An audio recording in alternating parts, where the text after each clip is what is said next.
Okay, first Takeshi, Neto, me, Sergio. Okay, that's the order. Hi. Perfect. Hi, Uday. Uday, what's up, buddy? What's happening, Ike? Good to Where's see the you. wizard hat? I need the wizard hat. I've been wearing too many hats, man. I wish I had hair like you. Oh man, it is crazy. It is crazy. It is like down crazy. Too crazy. Brother, how you doing, man? Good to see ya. Living the dream. Yeah, good, man. I'm hanging in there. Trying to open my private practice next week. We'll see what happens. Okay, good luck, my friend. Good luck. Great. And it's been tough, though. I still kept all the employees on. Okay, how many employees do you have? I have 10. 10, okay. But I've got, that doesn't include the surgery. Just the private clinic is 10 employees. So. Okay, yes. Okay. Yesterday I made surgery again. I made 12 cataracts. I'm very happy. Very happy. Really? That's a lot for me. 45 days without making surgery. It's incredible for me. So that was 12 cataracts in 20 hours, was it? No, only 4 in an hour. Only 4. Yes, very slow. I usually make, I had 2 surgery rooms, and I usually make 7 in an hour. But the quarantine, I split the patient. That's okay. He's taking it easy, Ike. Guys, just to let you know, we are live on YouTube also, so refrain from cursing and something like that. Oh shit! I didn't realize that.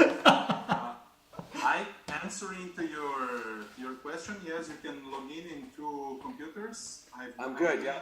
Actually as well, because I'll need both screens. Yeah, great.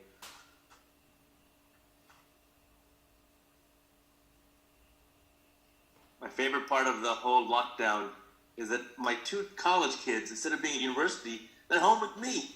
I love it. And what are they up to? They're doing their classes. I'm paying big tuition for them to do online school. Gustavo, we have a question in YouTube from Hudson Nakamura. Is this the international Brazilian team or just an international team? It depends how you see it. I'm not getting in any polemic today. Gustavo, I think that we are online now. Okay? Yes, Yeah. yes, we are. Okay. And my idea is to start or whenever you want. Lukan, do you want to start? Because we were waiting, but whenever you want. We are okay, but if you want, we can give 1 or 2 minutes, like in... Okay, for Yes. people, because today is holiday in Brazil, people are just waking up. No problem. We have 64 in the Zoom, and YouTube is the link. No, yes, okay.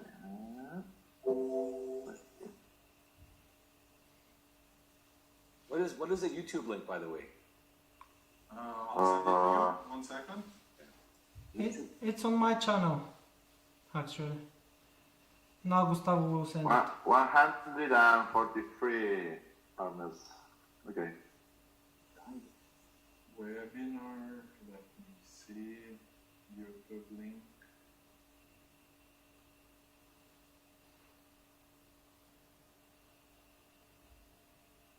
It's the one I see that. I see Sergio's here. Hello, Ike. How are you, my friend? Yeah, good to see you, my friend. Good to see you as well. How you doing? I'm fine. I'm fine. Holidays in Brazil, then just relaxing. Well, I've been relaxing for 2 months almost. Yes.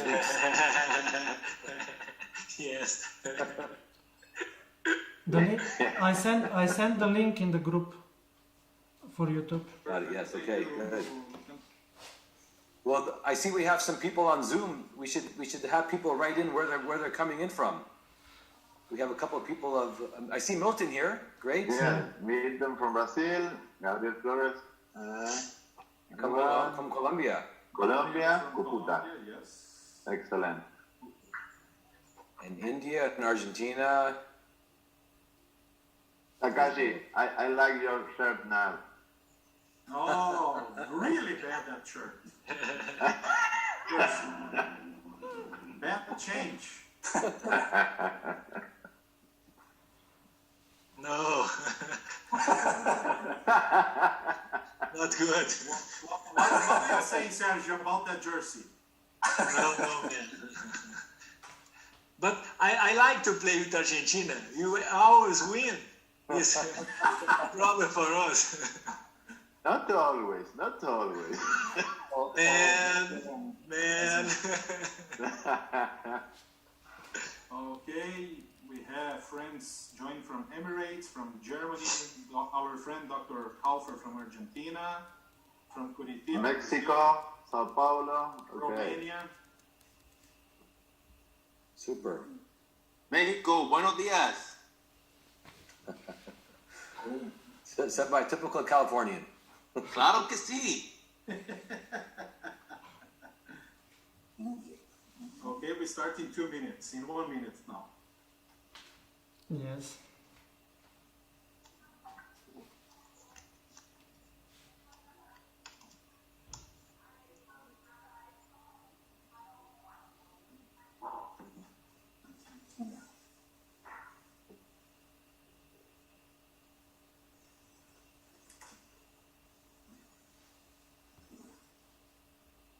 From India, from São Paulo, Dr. Hida.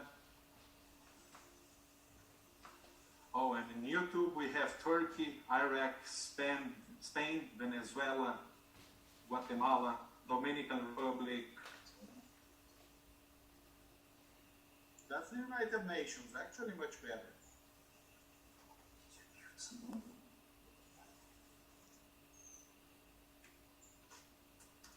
Okay, Lukan, when you want, I think we can start with the introduction videos. Yes, it will be a short one. Just a second. Okay.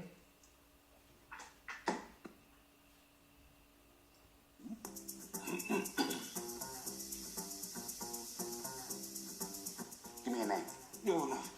Boris. Boris the Blade? Yeah. As in Boris the Bullet Dodger?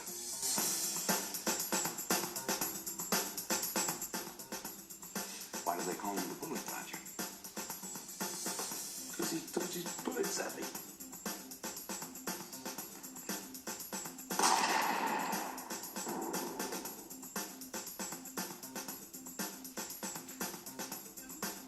Ooh.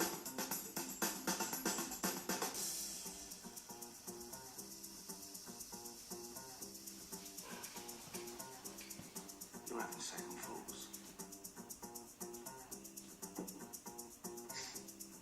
The fact that you've got replica written down the side of your gun.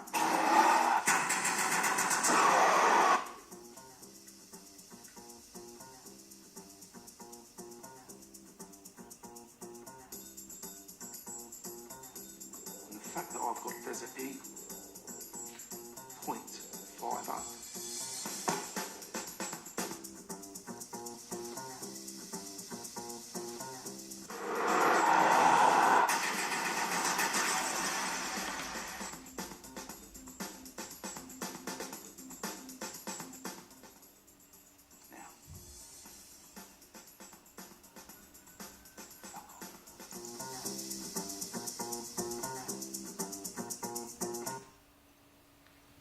So that was our introduction with our favorite movie. So Hello everyone, be extremely welcome. Thank you for being with us. Let's start accordingly. Good morning USA and Canada. How are you?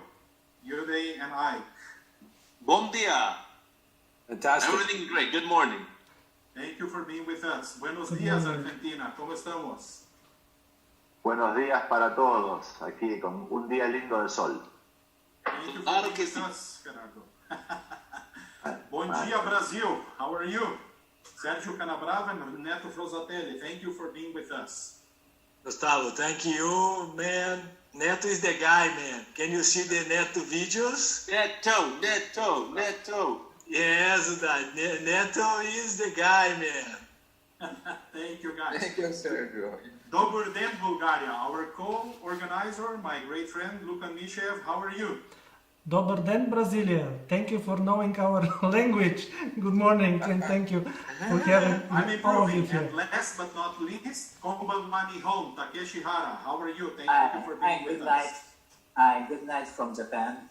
I'm excited, so this webinar I can join. Konnichiwa, konbanwa. Konnichiwa, konbanwa.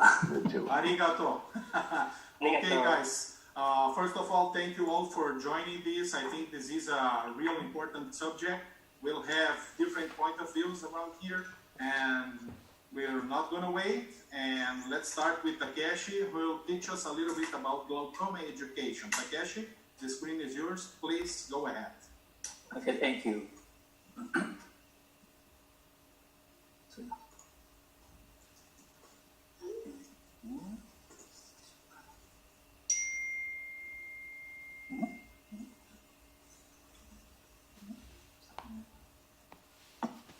Just a moment, please. Sorry.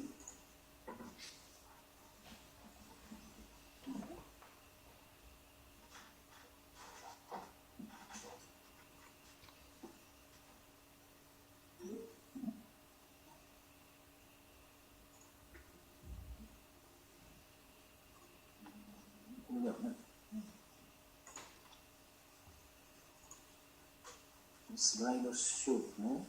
산소.これ?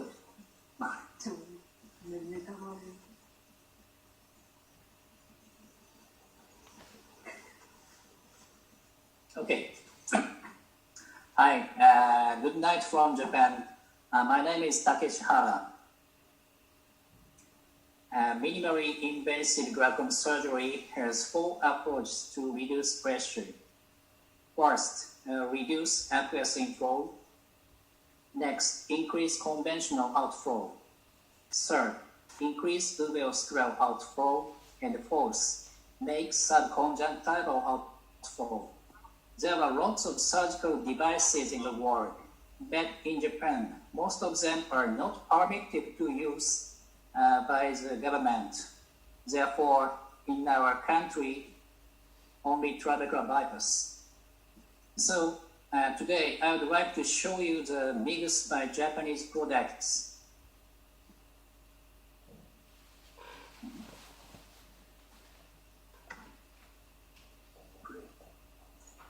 This is educational video.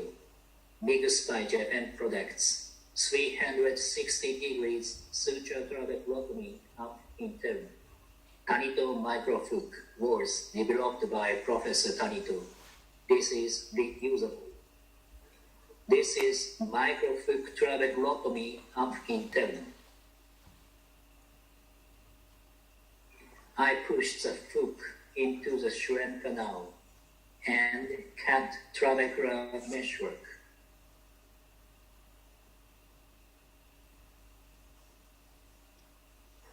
You can see pigmented trabecular meshwork is incised by microhook.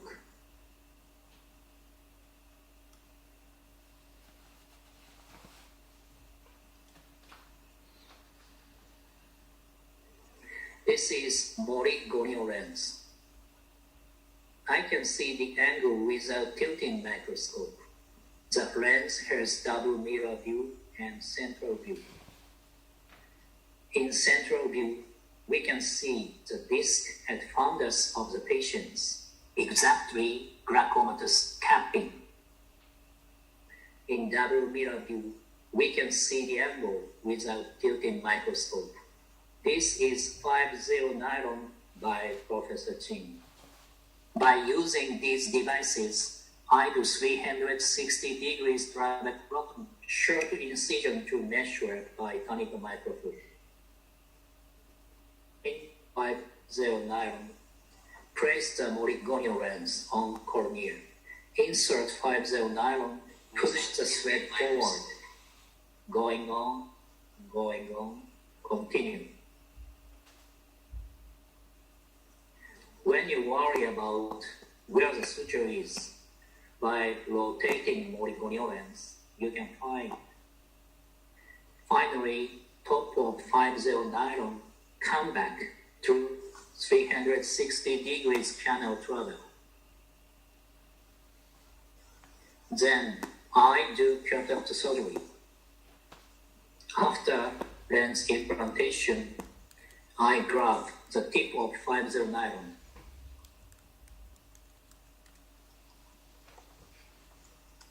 Pulling from both sides, I do 360 degrees meshwork incision. This is the angle observation at 2 years after surgery. You can see dissected trabecular meshwork. And sometimes we can see red reflex from corrector channel. I say once more, this is 2 years after surgery. So like this film, I think there are lots of important points in educational glaucoma video. Record and edit. I will explain about record first. Focus calibration is important. This is a surgery room of our hospital. We use twice OPMI, Ikegami 4K camera, and microphone. On the wall, 4K monitor and observation room monitor. Hard disk 1 terabyte. 5 minutes cataract surgery require about 2.0 gigabyte as MOV file. And I edit the video by Movie Maker of Windows and save as WMV file. The Ikegami camera has focus control. Because 5 surgeons use 1 microscope, we do focus calibration every morning before starting surgery. Now he indicates small vascular, and the nurses push the focus control adjustment. So let's start the surgery. Voice recording. In our hospital, we have an observation room so that families of our patients can look at the surgery.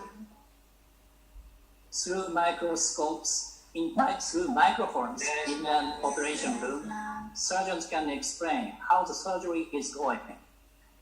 Families can ask questions when they want while watching monitors. Surgical view is important, and the side view is also helpful as education. When rotating the lens by finger, you should not push cornea by gonio lens and not push sideport by push to have well-angled view. Demonstration is effective to understand the surgery. By using Kafuk dual blade, I incise trabecular meshwork. So remove trabecular meshwork by max grip forceps. And show trabecular meshwork on medical quick absorber. You can see pigmented meshwork by exfoliation syndrome. This is operation record for MIGS by FileMaker. This area is for public comment for medical record. Combined cataract surgery ID. This area is private comment for the video. I can see well removal meshwork with a breathing. It is good for 2021 SGOS. So I mentioned about editing. Play speed is important, sometimes fast and sometimes slow.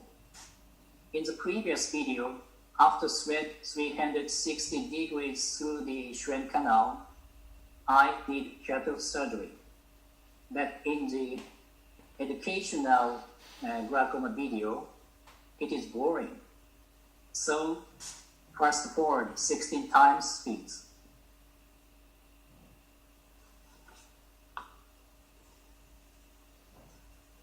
And after cataract surgery, I grab the nylon suture and look below video. Trabecular meshwork incision by 50 nylon, expansion and slow speed to see in detail.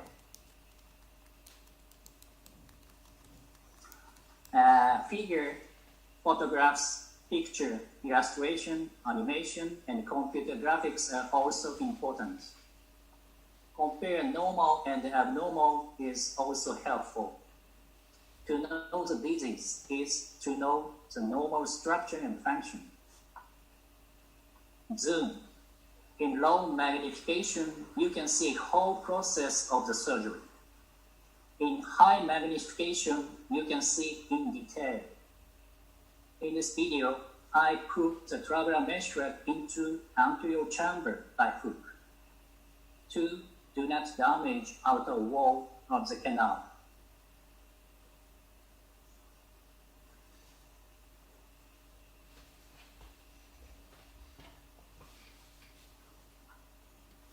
This is my examination desk for outpatients. I use Ikegami camera with slit lamp.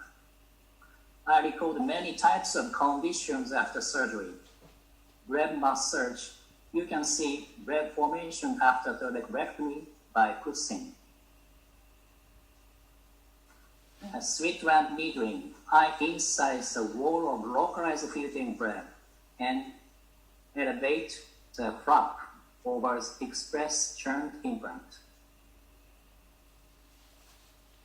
And this is angle by gonio lens.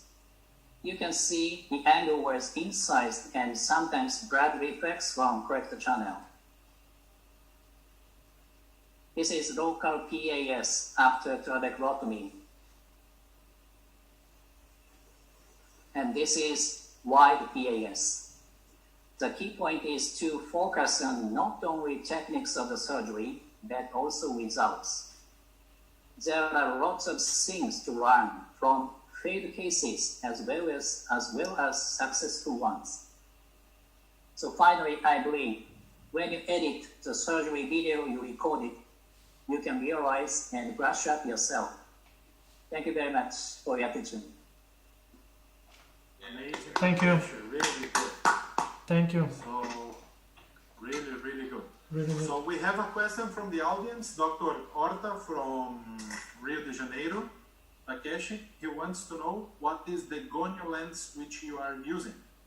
Yes, in this video, I showed the Mori gonio lens.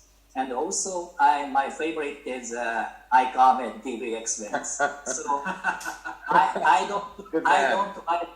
don't like tilting microscope. So after cataract surgery, I don't like move microscope. So direct do mix. So my favorite is Mori gonio and Ike Ahmed DBX. Okay, Ike, please comment on that. Well, I mean, Dr. Hara, I think your attention to detail, I think, is fantastic. I think I do like the ability to zoom in well for the glaucoma procedures, as you mentioned. And I think that I agree with you. I mean, not having to tilt the microscope is great ergonomically and efficiently. And I think that's kind of where we're doing a lot of the mixed procedures now. So well done. I mean, it's fantastic. Really good. One question I have to Ike and Takeshi. With that said, Yes. about the upright lenses, do we already ditch the Hugh Jacob or all the lenses that we previously used, for example, for the side pass, etc.? Yes, I think so. I can direct see the angle by Sven Jakob. Mm-hmm. So visual quality is good, I think. Mm-hmm. Yeah, the videos were really good. Sorry, Ike, go ahead. And the only thing I was gonna add that, you know, for the Swan Jacob, of course, tilting the scope is important and the patient's head. For these double mirror lenses, it's important not to tilt the scope because actually it could cause more problems. And a trick as far as recording video from gonio exams, sometimes you get a reflection, you know, from the microscope. So it helps to move the lens slightly to get the reflection out of the view. Depending where, I mean, we may talk about this, but depending where your lens is, a lot of microscopes, for example, the recording camera is on the assistant scope, and their light path is a little bit different than yours as a surgeon. So I like to basically look at the monitor as I'm doing my surgery to make sure that the monitor also is seeing what I'm seeing. So that's a little tip for those that are recording video on their microscopes. So you are talking about the next step, Ingenuity or Artivo, actually. Well, if you do that, then of course what you're seeing is actually what you're going to see eventually. Yes. And we have another question. People want to know where can you buy the Mori gonio lens? Where? From where? It's made by Ocular Instruments. Both Dr. Mori's lens and my lens, which is called the DVX lens for direct view extreme, are from Ocular Instruments. So and Dr. Mori and I didn't set the pricing, just so you know, it wasn't our pricing. So in Japan, Moriconio and Ahmed DVX is expensive. So in the meeting of ASGLS or AAO, I buy in United States lenses. Okay, that's a good tip for everyone. I'll put some in my pocket to give to you next time. I want one, thank you. All I can see is Dr. Devgan makes 10% on the sales. Dr. Devgan does. Okay. Right. Okay, guys, thank you so much. Let's go forward. Our next speaker is our good friend from Brazil, Dr. Neto Rosatelli. Please, Neto, go ahead. Hello. I'll start sharing my screen now.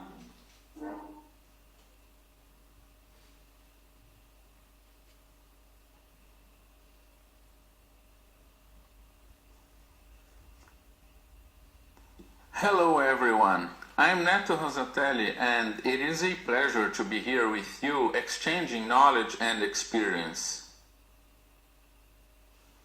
Recording surgeries is a most challenging task for many reasons.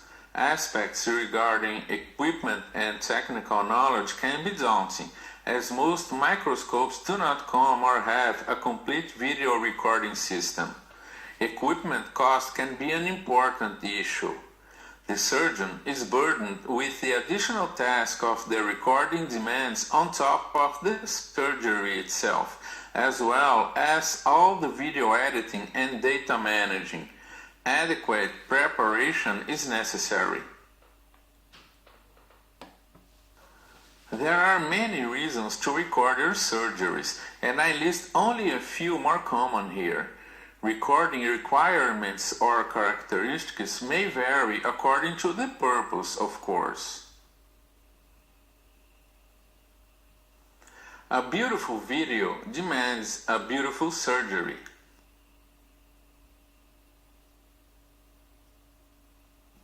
Okay, I'll comment here on 8 key points of attention when recording cataract surgeries.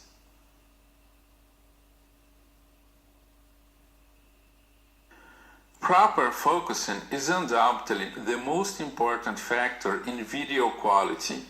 It surely is an obvious thing, but the fact is that the surgeon often is too distracted with the surgery itself and does not perceive loss of focus or does not attempt to correct it. It is fundamental to maintain focusing at all times and be used to ensure that. Sometimes it is difficult to find the focusing plane of the microscope, and the easiest places to focus are the limbal vessels or the iris, with small details and good contrast. It is useful to get used to the offset between the planes of the cornea, anterior and posterior capsules to be able to quickly and accurately change focus during surgery. It is most important that the surgeon and the camera have the same focal point. This can be very difficult to assess and even more to correct, as most microscope camera adapters don't have focusing capabilities, demanding adapter modifications. Ideally, the oculars should be zeroed to ensure parfocality at all magnifications, else focus will be lost every time you change the zoom. If the adapter has a diaphragm, or if your camera allows, closing the diaphragm a few steps extends depth of focus. I consider that centering the eye is the second most important quality factor. The anterior segment should always be completely in the frame. This can be very challenging in uncooperative patients, though. Sometimes the eye ends up drifting, and here I have an editing tip.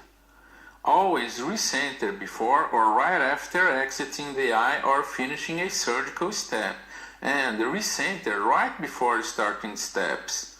It is common to have idle time between surgical steps, and when editing out segments, this makes for smoother transitions, avoiding annoying image jumping. Adequate magnification comes next in our list. Surgeons like to see details, and too little magnification hinders it. A limbus-to-limbus framing usually is the maximum that is practical or doable during surgery, but enhances focusing and centering difficulties. Inadequate camera sensor size can create problems due to different magnification ratios between the oculars and camera. In dealing with these three requirements, it is necessary that the surgeon achieves absolute dexterity using the microscope control pedal. Constant practice leads to instinctively maintaining things proper, and it becomes second nature. Anterior chamber visualization is key. A wet and clean cornea is necessary, and I employ two techniques to ensure that. The eye wash. I have a dedicated video demonstrating that in one of my channels, which consists in washing the eye directly with the phaco irrigating line to quickly and effectively wet the cornea and wash debris.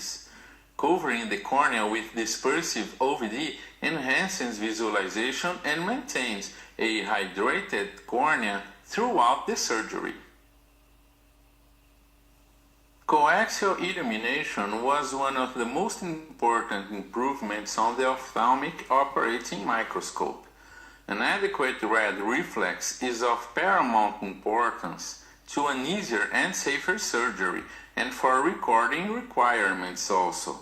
The surgeon must know how to properly adjust the microscope illumination settings to obtain the best image during surgery. Keeping everything ready and at hand optimizes surgery flow and greatly reduces idle time, facilitating subsequent recording editing. Please keep cannulated instruments primed. Bubbles are one of the most annoying and unsightly things when watching surgery videos. Performing smooth, deliberate, and explicit movements is the right way to operate. It not only conveys a sense of skill and knowledge, but is also the best way to demonstrate surgical techniques. Don't let your hand get in the way. No hurry. Avoid shaking the eye during maneuvers. It is not only ineffective, but also dangerous and looks as bad technique. If it is adequate, editing out idle segments can shorten the video by eliminating unnecessary footage.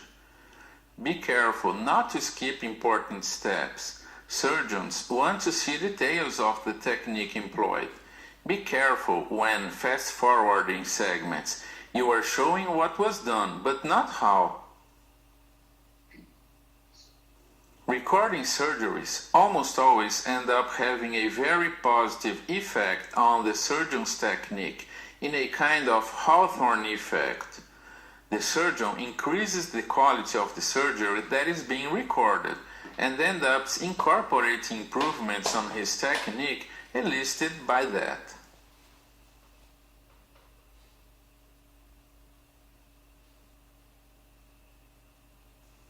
I hope this presentation helps you in making better surgery videos. Thank you for your attention.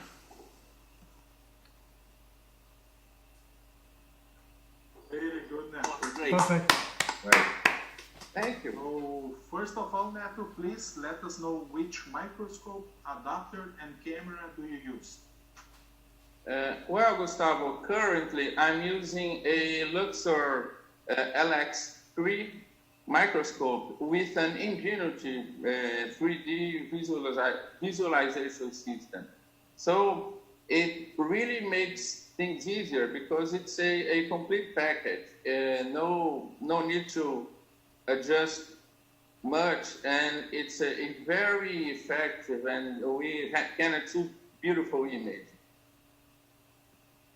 Very good. Uday and Gerardo, please, I want your comments on that videos. No, great video. The 3D helps us to record.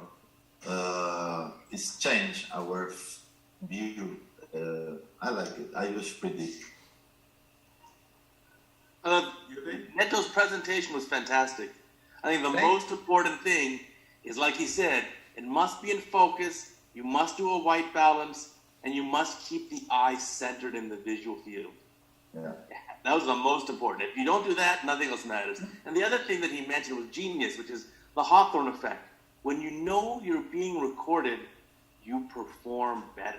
Oh yeah, for sure, you have to. People are watching you. And another thing which I would add is always doing the parafocus to focus maximal zoom, focus on the limbos, and then you have a lower zoom, so you are always on focus. That's a good tip. Other thing that I think that might help to be always centered is to have a TV connected to your camera, because when you are not seeing where are you recording, it's easy to leave the center. One of the most important things that Dr. Neto pointed out is the ability to re-evaluate your surgery. After the surgery, this is the way of self-improvement. When you edit your videos or just looking into your video, you will see the moments that you are during the rush, during the surgery or the tension you have, you didn't notice, but you have done it. So this is the main point to have a recorded video for me.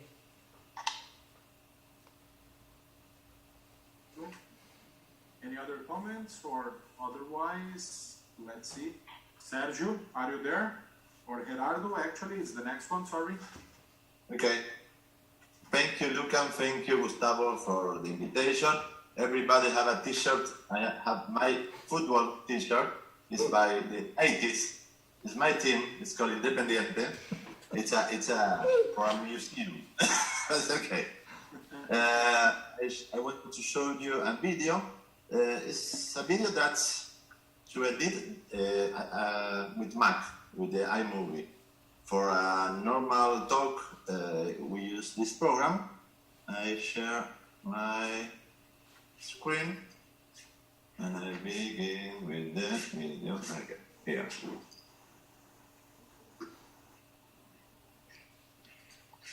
Okay. My name is Gerardo Valvecchia, and the sound is good, Gustavo? Sorry? Yes, perfect. Yes. Perfect. From Argentina, and I want to show you my 3D Experimento. Again. My name is Gerardo Valvecchia, I'm from Argentina, and I want to show you my 3D experience and some tips to video edition.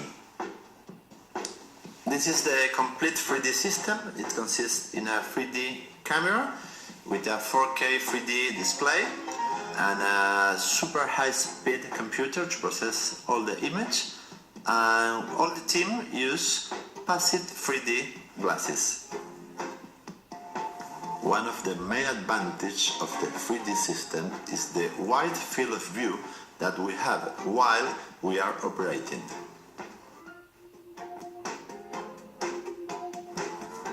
The system has a software to process all the image.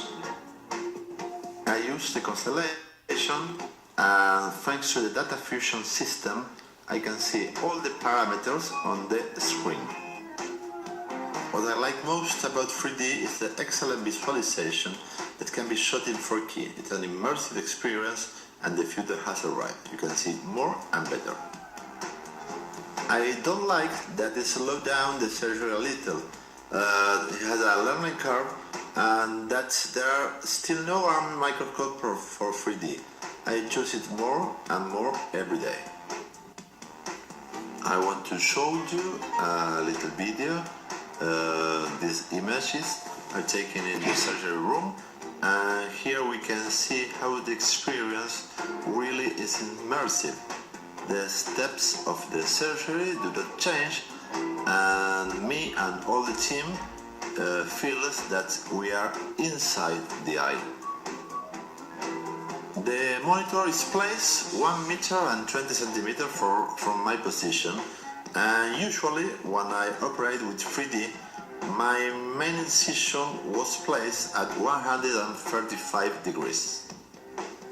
In this case, we can see the image quality and the wide field of view that we have with the 3D microscopes.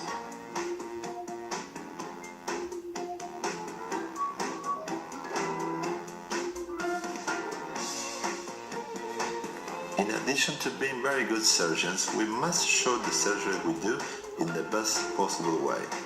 That's the reason why I choose the 3D microscope to make my surgeries.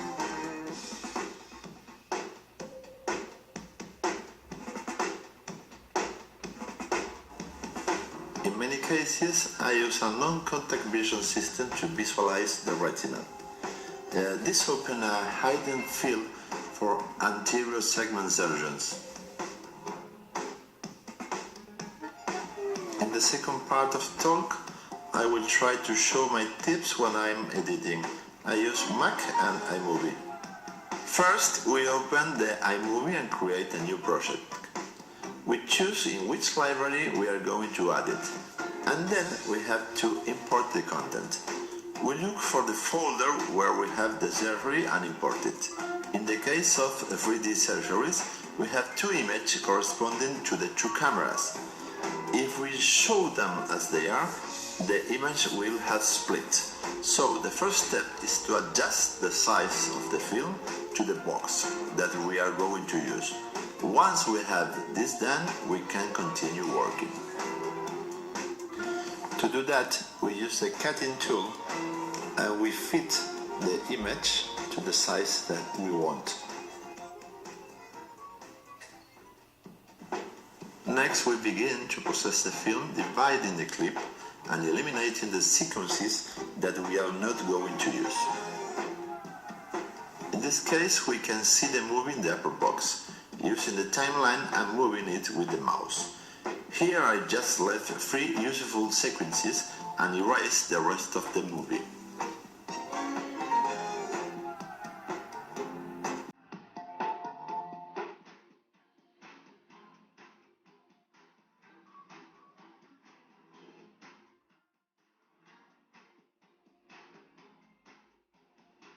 One of the tools we have, if we want to enlarge the image, is to continue cutting the film to bring it to the size that we need.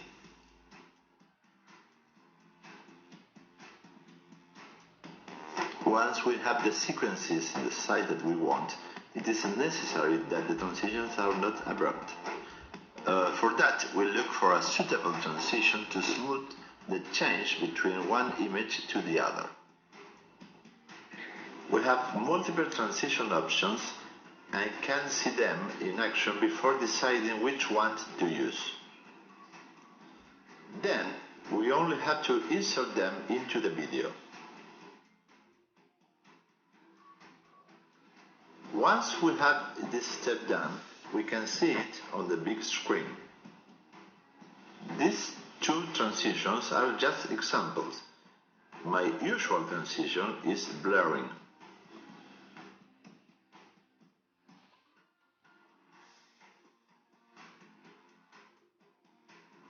Now we have the smoothest transitions and we can add a title to our video. We have many options of titles and we only need to drag it over the video. We complete the titles with the selected font. We can also change their size and characteristics.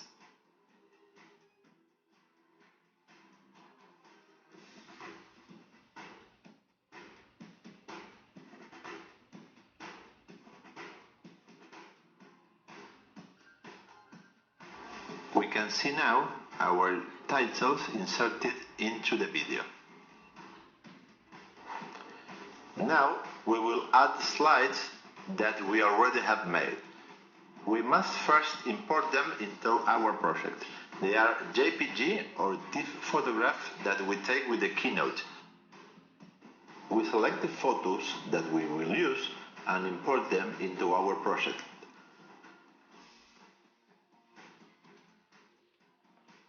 In this case, we will add one at the beginning and one at the end of our example.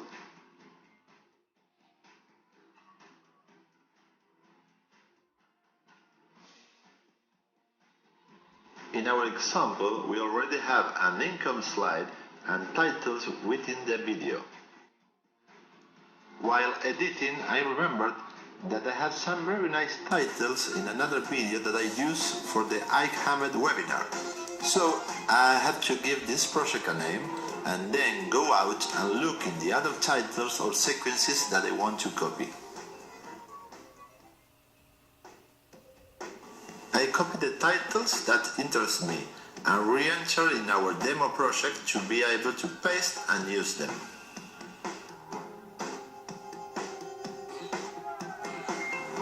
I choose a place in the timeline to paste it, and when this is done, I adjust the size according to my needs.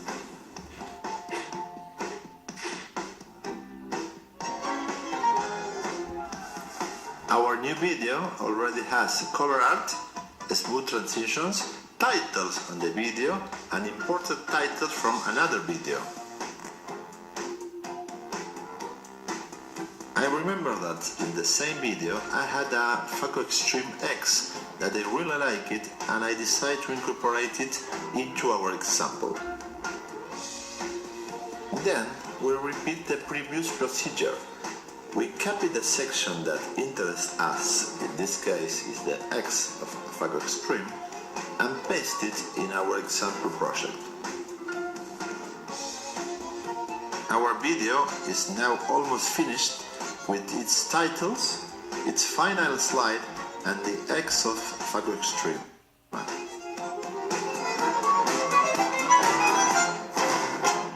Okay. That's all. Wow! Bravo. I'm almost dancing with you, Gerardo. Bravo. Amazing. I'll start dancing tango here. Masterpiece video. Tango is better. It's an easy way to edit our videos. It's easy. Very good. Actually, since we are talking about it 3D, I want to put some guys here who I know which have a good experience with that. Dr. Milton Yogi, who is a wonderful guy. Let me see. Rodrigo Santos from Argentina is also a guy who I know who has experience in 3D. So welcome, Milton and Rodrigo. Can we let me unmute your mics? Let me see.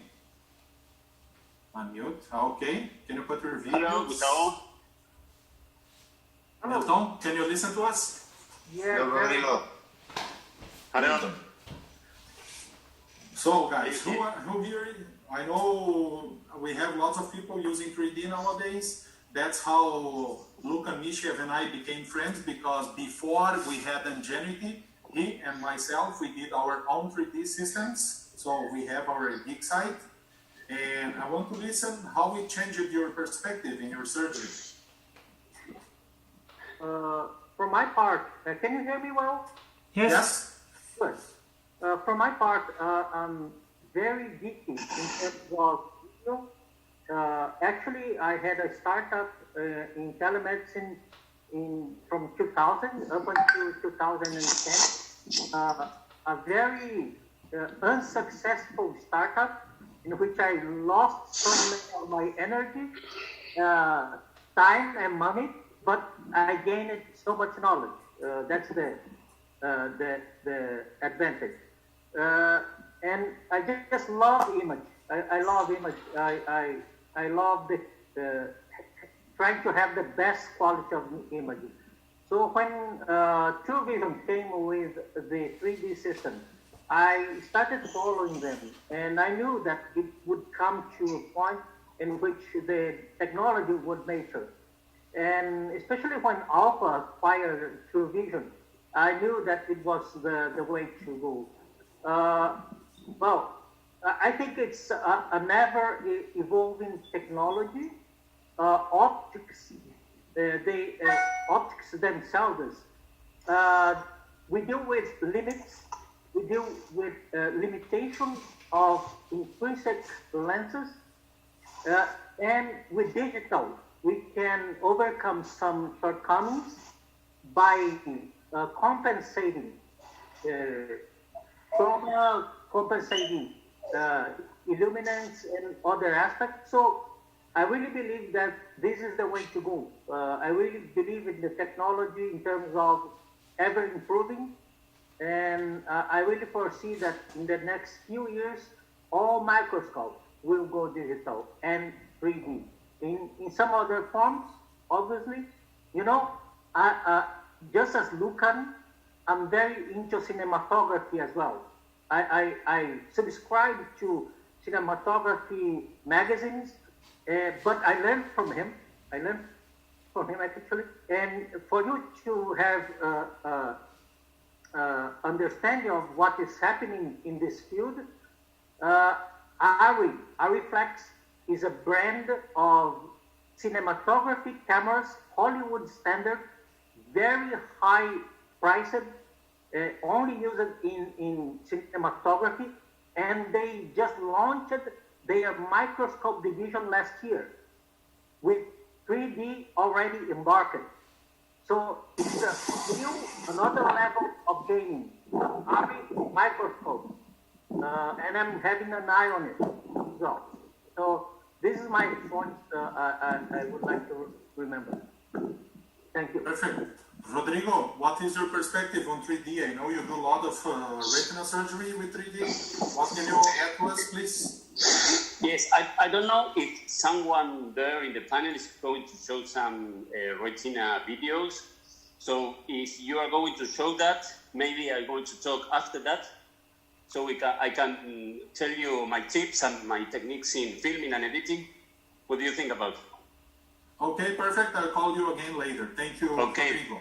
So thank you, Tom. I have a question for people who use Ingenuity from Dr. Grandinetti.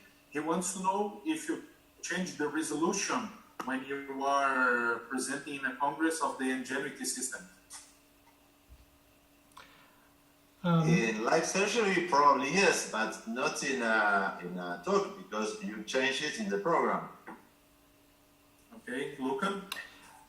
Actually, the Ingenuity has a 4K monitor, but dual full HD cameras. So the real resolution is no more than 1080p. And I don't see why the resolution should be changed.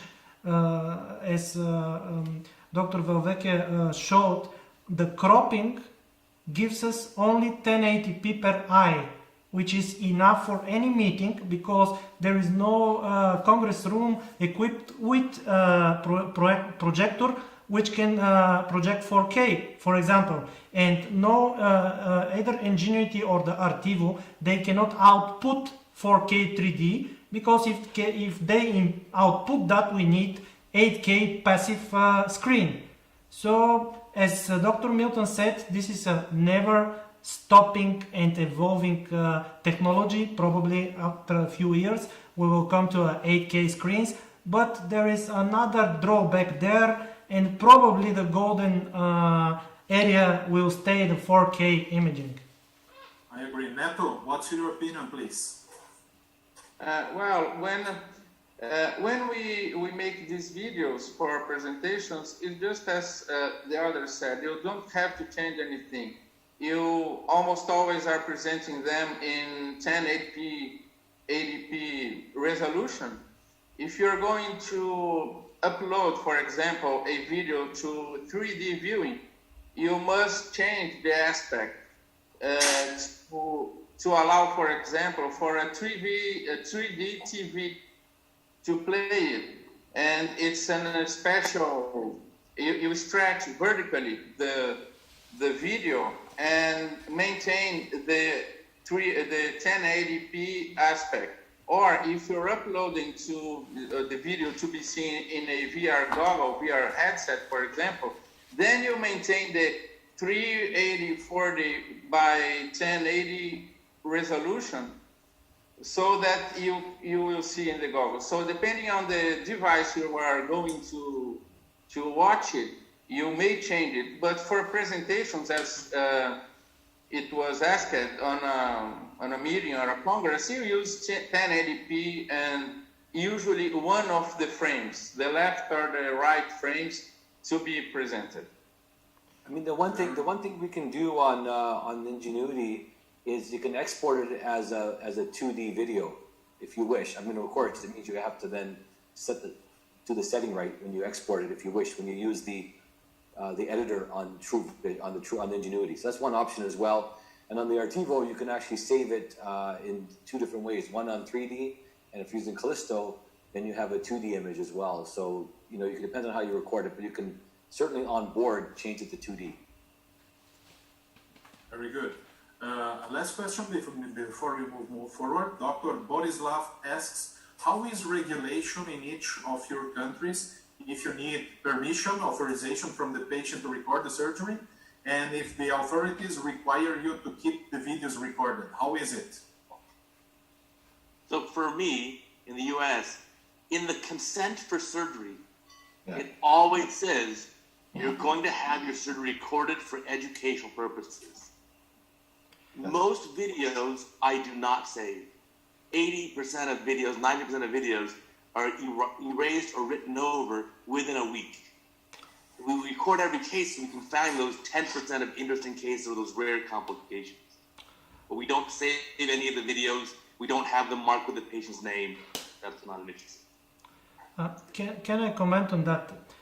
Because actually in the last 5 years I live stream every surgery, and the key is in the informed consent.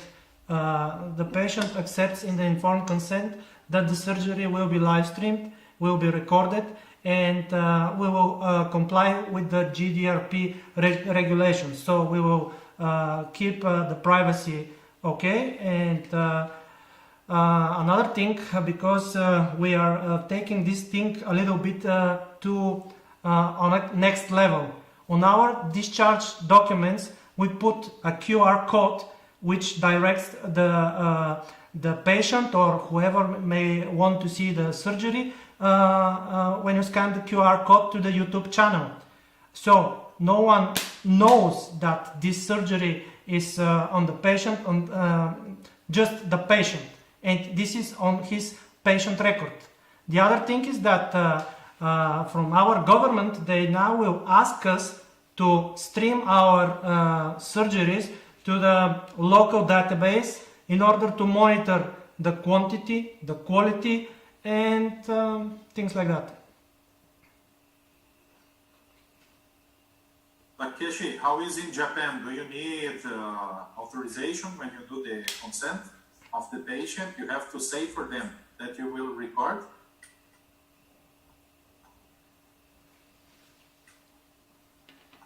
Sorry, we cannot listen to you. Yes, Microphone.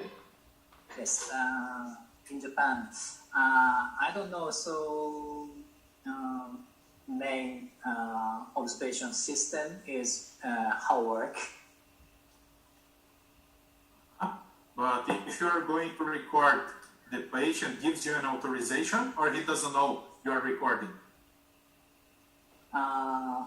In my hospital. In my hospital, so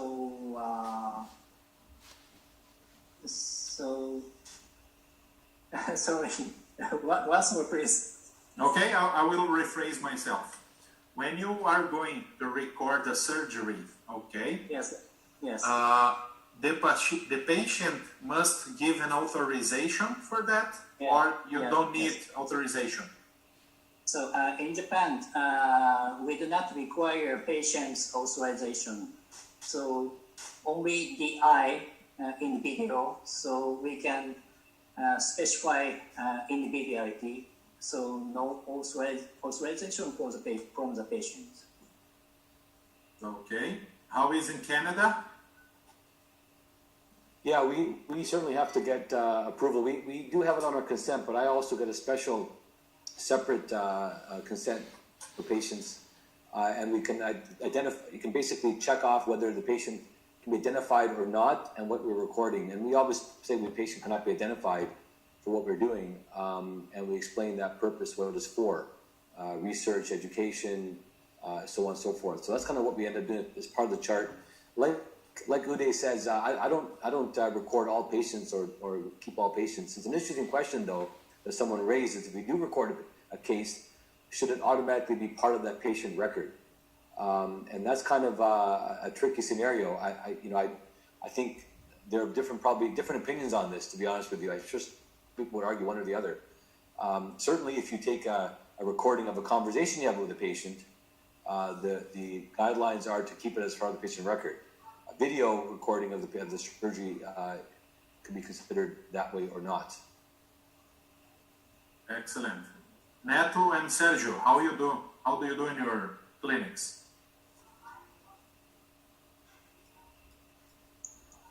Sérgio, can you? I ask my patients before the surgery. You record your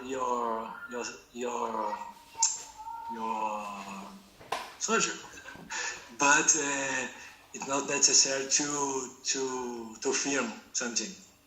Yeah, we don't have a specific regulation. Sergio, what he asked his patients are, can I record you for an award-winning video? That's what he asked them.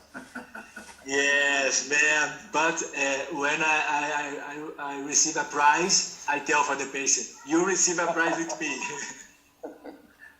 Sérgio says, have you ever been a champion in your life? Gerardo, how is in Argentina? Do you need consent?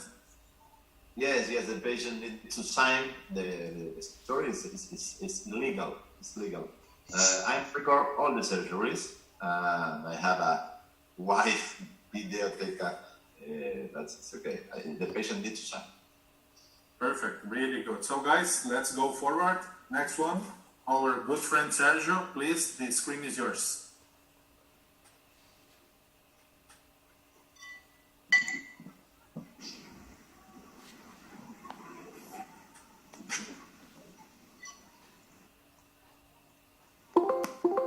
Can you see the screen? Perfect. Okay, how to prepare my videos for a film festival. Here my disclose, and you'll discuss today about what's the secret. More than 15 prize in the last 5 years. And today I will tell you all my secrets about to produce videos for film festivals. Sérgio, are you retiring? You stop, you tell all your secrets? No, guys, I'm not retiring, but I am a good guy. I want to help how to do a good film for a film festival. I have some steps, what not to do, rules, film judging criteria, and my main mistake. I will finish it with my main mistake when I start it, and I would like to show you about my main mistake. Number one, only a great or a good idea solve your problem and you receive a prize if you have a good idea. No, okay? If you need a good idea, take this idea with you. Don't tell this idea for nobody. You don't believe how many guys came to me, Sérgio, I want to tell an idea. No, don't tell me, please. Don't tell the idea. You need to give your idea to you and planning how you present it in the meetings to save your idea, okay? Next question. Can you do it alone? What do you think? No, you need, man, here is a part of my team, okay? It's my research team. You need a designer, you need an audio producer, you need a video producer, and if you don't have English like Ike have, like Bruno Ventura's have, you need a storyteller. For example, me, my dream one day is like Ike. My dream is like to my English like yours, okay, man? When you run narration, the videos, and Bruno Ventura too, okay? Then you need this research team, designer, audio producer, video producer, storyteller. For film festival, of course, if you can to upload a video for YouTube, if you can upload a video Instagram, no problem. But doing festival, how do you start? Here is how I start my script movie. A simple word document that I insert. Screen 1, screen 2, screen 3, screen 4, and this how I send it for all my team. This is my idea. The number 1, number 2, okay? And of course, it's important to give for your team examples, okay? Examples that you like, because your team, your producer team, is not an ophthalmologist. My strategy.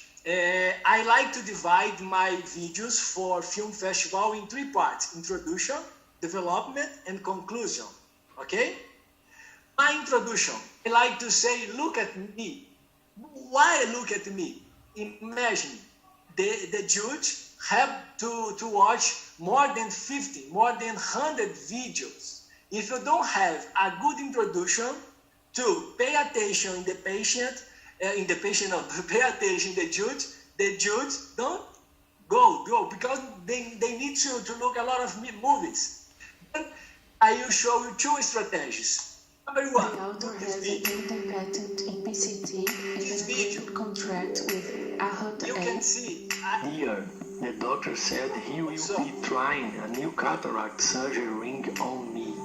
It's used in patients with diabetes like myself.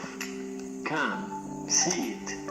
New small pupil expansion. Okay, in this first strategy, you can show an outside video, nothing about surgery. You can tell a story, okay? But to pay attention, a good image. This second strategy to start it, look this one. The author has patent pending in PCT. And synopsis of your video.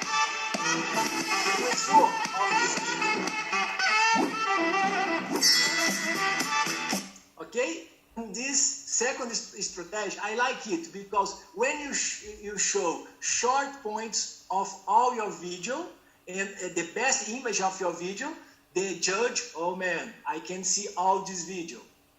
Okay, after the introduction, you need development and you need hints and rules. All film festivals have some hints for you. Here in the screen is the ASCIS Film Festival hints and helpfuls for you, okay?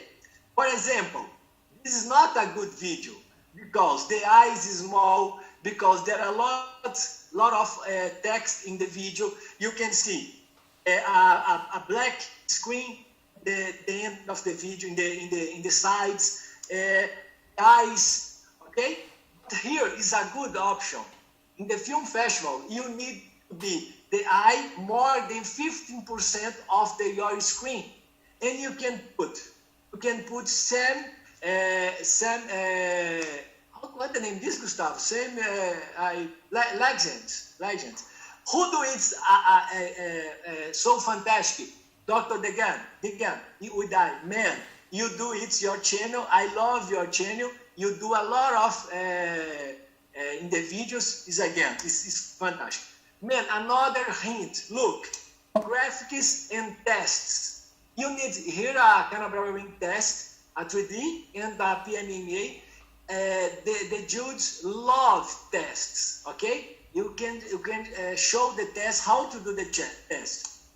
Okay, after to present the video, after present your development, the conclusions. Okay, at the conclusion, you need to put images. For example, UBM, OCT, you need to show it for the judge. And of course, you need to show your results. How many patients you see, how long time, your follow-up, okay? How many surgeries, and then you conclude your video. But who is the guys? Who is the guy? Guy is the judge. The judge needs to follow the rules. And if you don't follow your rules, you go bye-bye. And all film festivals have the rules. For example, these are ASCIS Film Festival rules: 8 minutes maximum, opening credits, final showing interest, English narration. Sometimes you have an amazing video, but in Portuguese, but in Japanese, okay? The For example, here, I can see again my contrast with it's important to see. And you need to look this. All film festival has the criteria. About 10 points or 20 points for all criteria. Educational value, originality, scientific content, clarity, cinematic quality. Then you need to look the criteria for this festival because you need points for receive. And then when you start, my main mistake, I compare it to you, my main mistake. What was my main mistake? Look this video, my first video. Test in the pig's eye was perfect. Congratulations. Good test, Charles. Good test in the pig's eye. Let's go to the surgery.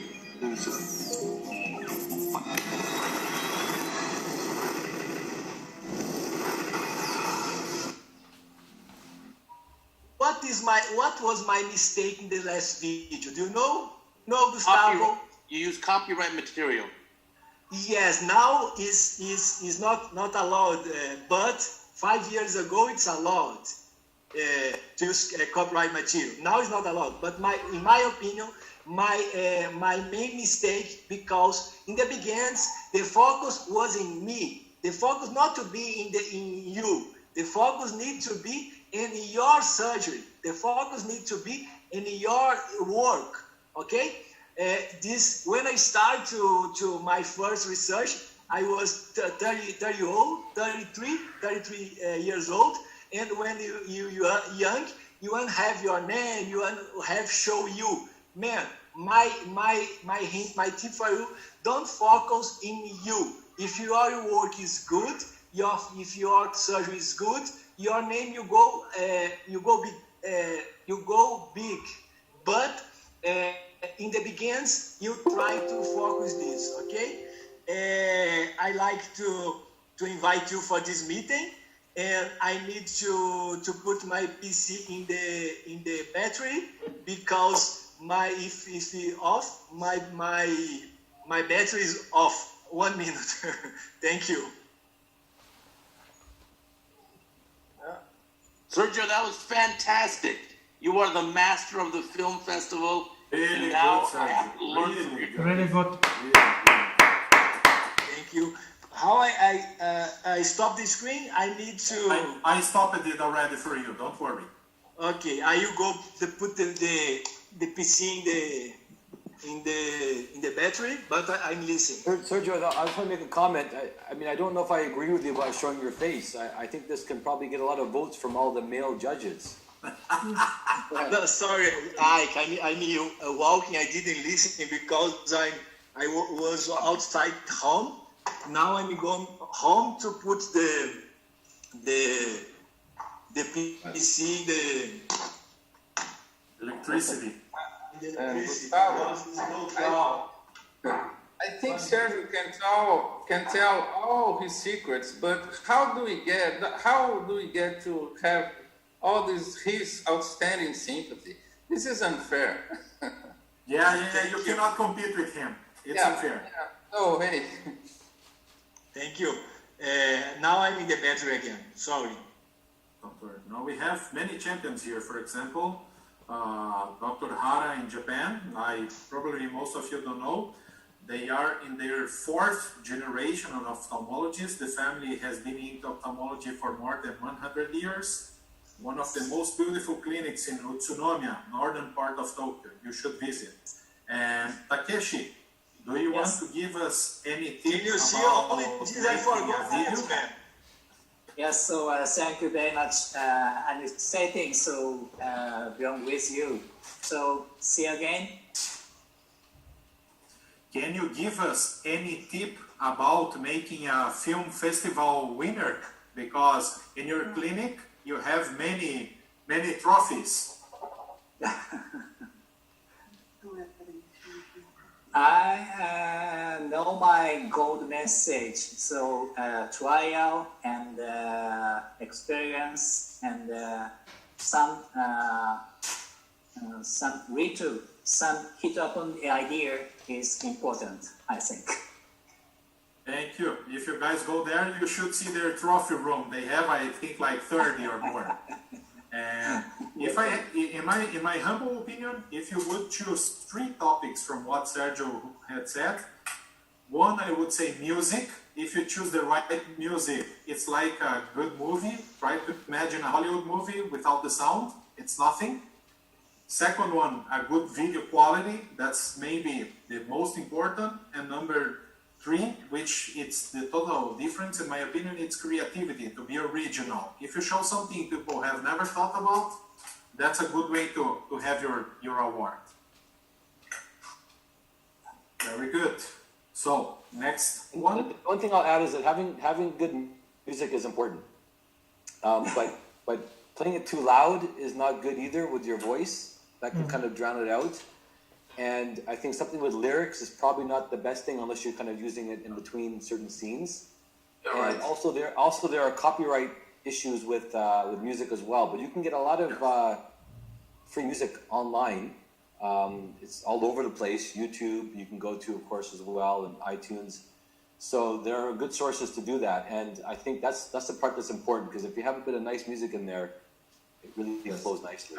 And adjust the volume. The other thing people haven't mentioned is adjust the volume, because your voice with others may be involved, and then with graphics, and then with music, the video editor will allow you to adjust the voice. You can change the decibels up and down, or the gain up and down. You can do lots of different tricks with the audio.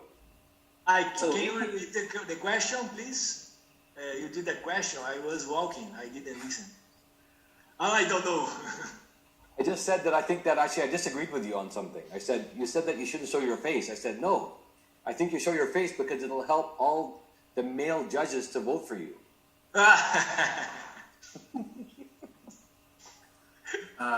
The tip that I gave about the rights on the music, it's really important. But one tip I would give is to use classical music because they are public domain. Yeah. Very good. Uday, you are the owner of the screen. You're welcome. Okay. Let's play our first video, please, Lukan. Yeah, just a second. Sure. We have 2 videos. One will play. It's very brief, only 3 minutes, with audio already recorded. And the second video, I'll talk over. Just a second. While we're waiting, I'll discuss a couple quick things. I'm right now at our county hospital, which is a charity-type hospital for indigent patients in Los Angeles. We cannot afford fancy equipment here. So a lot of my external videos that you see when I have 2 camera views, Lukan has professional Hollywood equipment. I use the iPhone, an Amazon link, an adapter like that, and that certainly works well. All right, Lukan, let's play the video. Okay, here it is. No, we want the other video. The other one first. Okay, just a moment. Yeah, we'll play the other one first. And then what I also do is, let's take that screen off. There we go. I also just use a camera like this, a simple Nikon camera with an adapter that you can plug into the ocular of a slit lamp. So here in my clinic, there are 10 exam rooms, 10 slit lamps. I can go in any room, pull out an ocular, plug the camera in, take still photos as well as video with this. Very cheap, a few $100s. And you see the videos on Cataract Coach, the quality's pretty good. All right, go ahead and play this, please. Okay, here it is. CataractCoach.com. The secret to a great red reflex during surgery. Look at the left side of the screen. The 2 green arrows are the coaxial lights. Each is lined up with the oculars. And the yellow shows the paraxial light, which is just off by a few degrees. And they together give good lighting. So if I look at an eye here, you see the 3 lights reflected off the cornea. Now we'll switch it to just the 1. That is the paraxial light. I can go back and bring in the coaxials. So it's the coaxial light that gives that red reflex. So looking under the scope, there's the paraxial. There in the center, that is now the coaxial. If I focus on that, you see one is coming with each ocular. And I can dim it down, which makes that a little bit less bright. So again, on this surgical eye here, With just the paraxial light, it's good lighting, but insufficient red reflex. If I turn on the coaxial lights, now I get a great red reflex. And we can dial in more or less of these two. So it's the balance between the paraxial light and the coaxial light that helps give us good illumination. The paraxial light is the overall general illumination of the eye. And the two coaxial lights are coaxial with each of your oculars. These coaxial lights give you the great red reflex. And you can set the balance between the two to emphasize it so it's easier for you to see. So the current settings right now are what I'd use typically for surgery. And you can see it's a pretty even balance between the paraxial and the coaxial.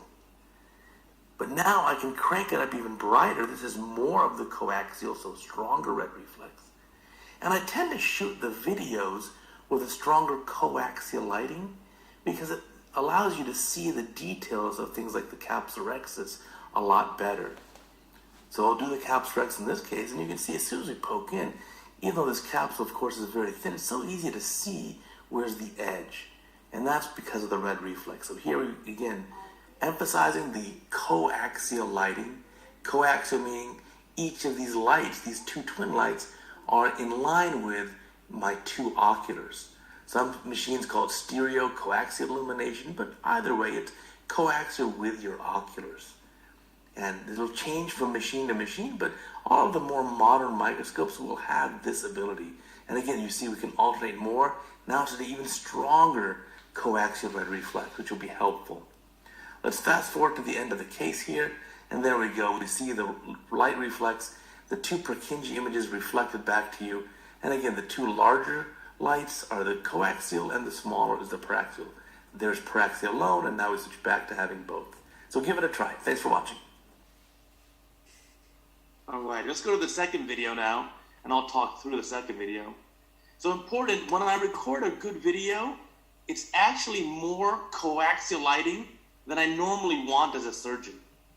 Because remember, the cameras, no matter how good they are not as sensitive to the light as the human eye is. So you can operate under much lower lighting than the camera requires. You see this in photos. When you take a photo with your iPhone camera, that photo, you can see the environment great. But for the camera to get a good picture, it has to use the flash. So let's take that second video, and I'll just talk a few simple points during that video. Is it there now? Just while they are preparing, Uday, people want to know what's the adapter you use for the photo camera. Oh, so for this two things. The slit lamp camera, it's there. It says Zarf Enterprises. That's the info on it. You can do a screenshot there. This was no more than a couple $100, but it screws in like a lens would to the camera, and there's an adapter for different cameras. So that screws into the camera here, and then this plugs right into the ocular. And this is specific to your slit lamp, whether it's a Hogstride or a Zeiss slit lamp, it plugs in very easily. So it's very simple to be able to take great videos and photos at the clinic slit lamp. There are also iPhone adapters. I use the iPhone for the external videos that you see when you see photos of my hands operating. Ike was the original guy with the GoPro cameras years ago. And then I just bought off Amazon for $20, some sort of adapter so you can click your phone into here and it'll hold the phone and you can angle it and get the picture you want. Now, sometimes the key is you have to get your hands out of the way. If you get these side shots, you sometimes have to, instead of operating like this, put your hands down a little bit. And then, Lukan, we can play that second video. Is it on the screen already? Yeah, it looks good. It's pretty good. Okay. So I just want to show you a few things here. It's not about the surgery, it's about the preparation. First, look at here we go. This is a video about capsulorhexis, but we can just let it play. Yeah. It's a video about capsulorhexis, but this is a two-angle view. So the picture on the left is with the iPhone, and the picture on the right is the microscope camera. So a couple of things here. One, there's a bubble in the eye. Shouldn't be a bubble. We heard that earlier. That's correct. Look how nicely the eyelashes are draped. I really like to have all the lashes out of the surgical field. I don't like a single eyelash in the field. Second is keeping the eye centered and in primary. The iris is parallel to the floor of the room. So here's a video sitting superior. The previous one was sitting temporal. Doesn't matter which one, but you have to have appropriate centration of the image. You have to have the image in good focus. What do I do at the beginning of every surgery day? I get to the clinic very early in the morning before I start my first surgery. First surgery is 6:30 a.m. for me. I usually arrive by 5:45 to relax, get ready for the day. Also, go check all my cameras. Clean the optics, clean the lenses, recenter to 0 on the oculars, do a white balance on every camera. This is a resident who's operating. I don't use the Cystotome almost ever, but you can see this is a little bit of shake here and movement because this was before I bought my little clamp here. I'm just holding the iPhone camera here, and there's a little bit of movement. That's obviously very annoying. So to avoid this, you want to just have some sort of device or clamp to hold the camera still for you. Also, taping the patient's head. Every surgery, the patient's head is taped with paper tape to the operating room table. Now, people ask, is 1080p enough? And it's definitely enough for now. 1080p is 1920 by 1080 pixels. If I look at the data, so far my newer YouTube videos are 2 million views. Most of the viewers are with a mobile device, iPhone, Samsung, tablet. Most of them are not watching in super high def. And most of them are watching it in just 1080p. So it's okay to record that. Also, like Lukan said, at any academy, ASCRS, any international meeting, ESCRS, no lecture hall has a 4K projector. So even if you have a 4K video, it doesn't help. Remember, 1080p also will download faster. The file sizes are 1/4 of the size, less bandwidth. But as far as 3D videos go, in certain film festivals, you will see some 3D videos. But look at your home. Do you remember 10 years ago? Everyone wanted to buy a 3D TV to use at home. But how many of you use a 3D TV at home now to watch a movie? No one does. So I think there is an educational benefit for 3D videos at a big conference. But if you put videos on YouTube in 3D, almost no one will watch them in 3D. 2D is a far better option. Finally, for costs, I think costs are an important issue here because I have multiple different clinics. Our clinic in Beverly Hills is obviously a very wealthy part of Los Angeles, and there's no shortage of equipment. Our surgery center was a $10 million build out with everything. But I can't have that where I am now. Half my week is with my young residents at a charity hospital, and we can't buy this crazy equipment that's so expensive. And so it's okay to make do. iPhone with an adapter, a GoPro camera like Ike does, using whatever camera you have on your microscope. I made a note for myself today. I want to buy the Mori Gonio lens, the DVX lens. I want to buy the Ikegami 4K camera, but it's hard to justify those without a big budget. So my setup is very simple and not nearly as advanced as Lukan. Lukan he's like Hollywood, he's professional. But for us, for me, a more important thing is keeping the video quality good at 1080p, and then just being able to edit the videos for my audience. And my goal is for every video, I want to make a video that I want to watch. That's it. So we'll take any comments or questions that we have from here. What program am I using to edit the videos? So thank you guys. I use a free program called Shotcut, totally free. And then the adapter on my camera was put in the thing here from Zarf Enterprises. Yeah, you do your cataract coach video only with this program? That's it. Oh man. I'm a simple guy. Yeah, I couldn't imagine it. Amazing, yeah, really amazing. Keep it very, very, very simple. We have black image. Yeah, I don't know why I have this blurry image. Let me If see. it's possible, I want to show you a simple adapter and a chip for the slit lamp with the cell phone. Sure. Okay? Claro, enséñame, por favor. Muy bien. Where is it? Just 1 minute, just 1 minute. No, something happened. Continue. Uday, while Gerardo is looking for it, please write the name of the adapter and where did you buy it, because people are asking a lot for it, please. Yeah, I'm putting it here now. I'm typing it there. And the one I'm using is model. The model will be specific to your camera, but I'll put the one I'm putting is this. And Lukan, please copy that to the YouTube chat as well, please, because people are asking the same thing there. Okay. Okay, let me.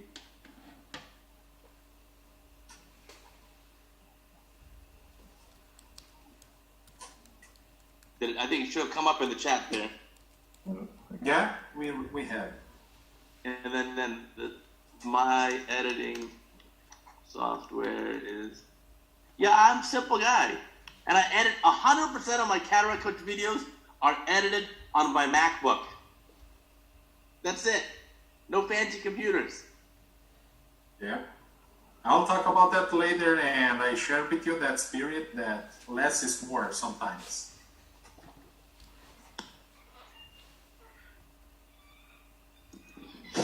Continue. Did you find it, Gerardo, or can we go forward? I find it, but I couldn't. Don't worry. Let me see. Next time. Okay, Uday is already answering written, so people can copy the info. Yeah, someone can copy it on the YouTube channel for me if you don't mind. Sorry? Could you copy it from this chat into the YouTube channel? I don't have the YouTube window open. Oh yeah. Lukan is already doing it. Don't worry. Already written there. I totally love your comment about the lashes. I mean, that just, for me, ruins a video, period. I don't care how, the most amazing surgery ever, and I'm looking at the lashes saying, why the, whatever, did they not cover the lashes? So I totally agree with you. Yeah, we like it clean. It's better. Ike, are you ready?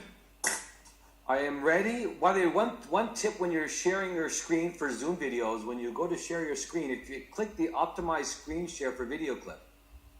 Does everyone know that little pearl? When you share your screen, click on the optimize screen share for video clip. And that will allow you to kind of optimize the video for the Zoom call. So just and you tell me it's only now, my friend. I know. Well, of course. Exactly.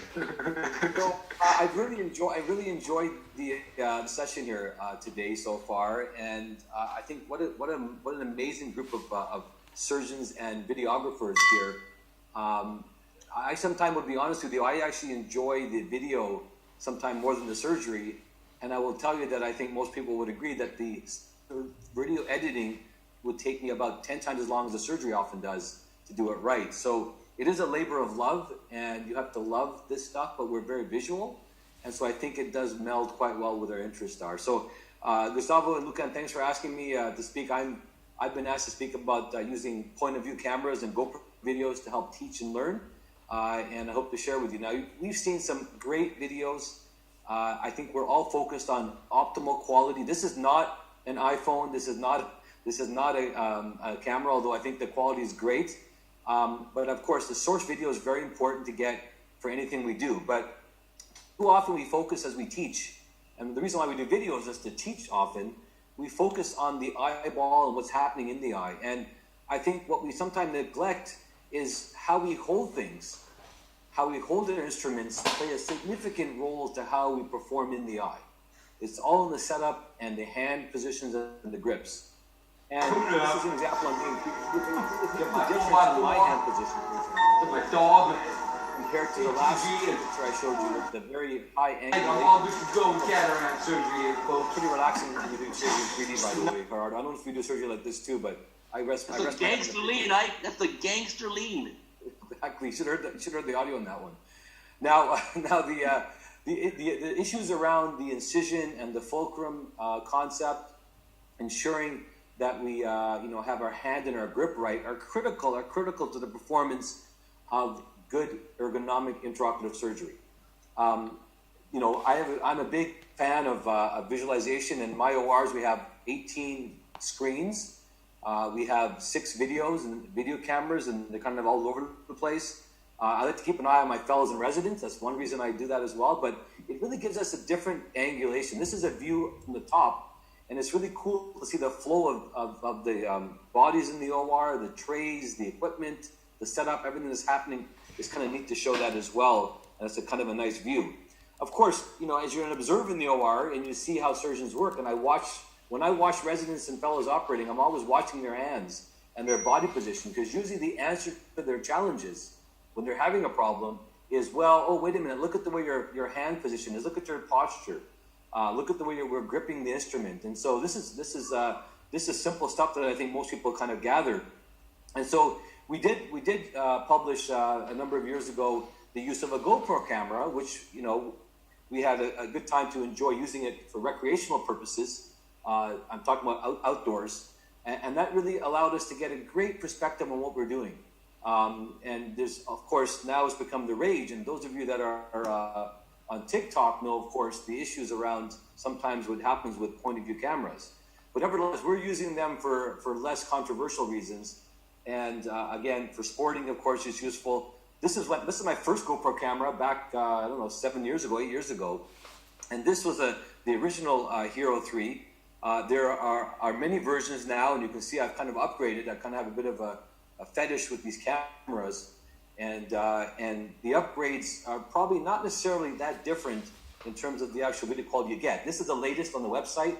The Hero 8 Black is the latest. The Max gives you a 360 view, which I don't find the 360 view to be that useful when you're looking specifically for teaching hand positions, but nevertheless, in the room, it's kind of cool. And if you're using it for recreational purposes, it's great. Some of the specs on these, if you see these, they're small here, but the frames per second are different, and the speed is different. Otherwise, even the older cameras, if you go buy a used camera, a Hero 3 or Hero 4 online for very cheap, it'll do a great job.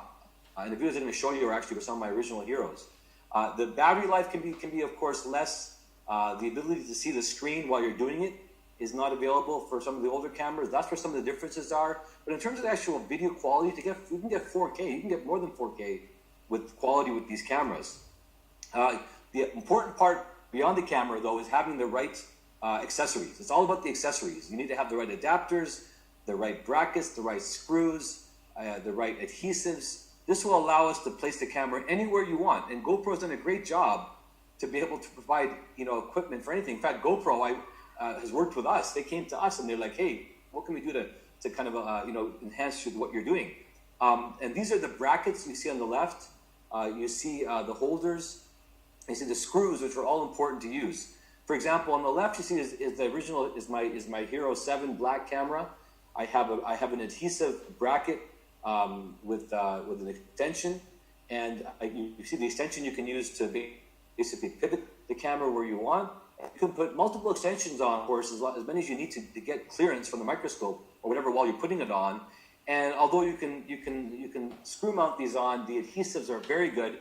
And I typically use an adhesive like this, and this is a view from our microscope just to show you what it looks like. This is in the retracted position when I'm not using the GoPro camera. We don't use it all the time, but it can be stored nicely and safely and kind of out of the way, so it's not a problem when you're using the microscope without using the GoPro. But however, if I need it, I can basically pop the GoPro on there. And one of the problems with the GoPro is the battery life. Battery life can be pretty poor. What we've done we basically have run a USB cable from our power box down over the microscope. I don't show it here, but I plug it in if I need to. Although again, the more recent GoPro cameras have good battery life to show you. And you can see it's pretty easy to set up. You basically can have voice command to record, or an iPhone, or a fellow resident can do that to basically start the record and stop the record as well. There are other things to think about, for example, and some of the new cameras I should mention have better auto exposure, have better light control for low light. That is a difference as well. But we can get a pretty wide view, and you can set the view the aspect as big as you need to. You don't necessarily make it very large, but you can certainly get a lot to see there. And what we like to do basically then is to describe different hand positions. You know, the pencil grip as we call it, the underhand grip here as an example. Here you can see the picture that I'm showing here using a couple of micro instruments to suture inside the eye in this case, or incubate a lens, I think in this case. And you can really kind of identify the hand positions, and you can then describe to those that are learning, okay, let's use an overhand grip, let's use a pencil grip, let's use a cigar grip to hold things flatter. Let's hold things with an overhand grip. So you can really then describe, rather than just say, okay, put the forceps here, you can actually describe the hand grip and actually show as the surgery is going on here. This is, for example, a regular phaco edited here. You can see the difference. Look at my hand positions, how they change. Look how I'm often using two hands on an instrument to inject, and look at the angulation with which I'm holding the instruments. These things are very hard to appreciate unless you're actually in the room watching. Look again, even subtle things about how my fingers placed on the patient's forehead to support it. Look at the fingers are again placed on the patient's lateral canthal area. Look how my hand is pretty flat with my phaco probe, and again how I'm pivoting using the fulcrum of the incision and using two hands to rotate and pivot on the incision. These are things that again are hard to teach, but I think are very valuable, and we do a lot of picture-in-picture. Look, for example, injecting through the side port, how to hold the cannula and to use your finger rather than the thumb to inject to support your hand on the patient's brow, so you don't have a tremor that may be present. Certainly for glaucoma procedures and mixed procedures, there's a learning curve. This is using the iStent, the first generation iStent. And you can see the grip here that we're using here, the cigar grip with a forehand grip here to show this. And then we basically hold more of an overhand grip, as you can see here, lifting our elbow up to show this nicely. And this allows, this is actually an iPhone picture just to show you the positioning. But what's really nice about a GoPro, it really gives you that true point of view, POV. That's the difference between using an iPhone on the side, which is very valuable too, like you see here. But also the point of view though, gives you something that you can appreciate because you're sitting there, it's you doing it, because your point of view. And we know the value of learning those things. Again, I like to use sort of a picture which needs to be example primed. Note the to kind of show both the microscope view as well as the hand positions, just to show how I'm holding things. It's an incredible way to learn, and I think this is the best way, I think, for surgeons to start learning to teach. Micro instruments are always a challenge in terms of how do you hold them, how do you rotate, how do you move them around. And again, this is an iris suturing case here, and you can see the way we're holding our instruments, for example. And you can see how we're holding instruments, for example, to incubate an artisan lens, for example. Look how flat that right hand is to get in that incision rather than pushing the eye over. Look how far my left hand is from the patient's cheek to basically not elevate my hand and cause a more acute angle to enter the eye. These are, again, things that perhaps can be more appreciated here. Here we're just showing a case of suturing of the iris using one of our modified mechanical techniques, and you can see a microforceps in the left hand. Look at what we see in the microscope view, but just take a look at the hand positions. I mean, these are hard to appreciate if we're only looking at the microscope. And I recommend, again, residents and fellows and trainees, everybody, if you can get someone and you can rig up a system here, and I can tell you, you can buy a cheap GoPro for like 20, 30 bucks nowadays, some of the really cheap ones, the Hero 3s, which are fine. Get an adhesive, get an extension, and you're good. Again, look how we're twirling the needle driver in our hand to rotate out of the eye during the suturing of that needle. And then you can see how we're going to basically use micro instruments here, which are important to show how we're tying suture here. We're going to tie outside the eye, but then we can appreciate the hand positions here, which basically are in the typical pencil grip with both hands, tying the suture in our hand. But when we want to push it into the eye, we have to change the position of our hand. And as you're going to see here shortly, with the right hand, I want you to notice how the right hand then converts over to a more overhand grip, as you see there, to basically push it into the eye. And again, that's the kind of thing I think that hopefully can be appreciated by using these approaches with GoPros and other point of view cameras. GoPro is not the only one that makes it. There are many others that do as well. And what my hope in this meeting is, I'm hoping one day I'm going to get on cataractcoach.com. You send me a video, we'll put you on there anytime you want.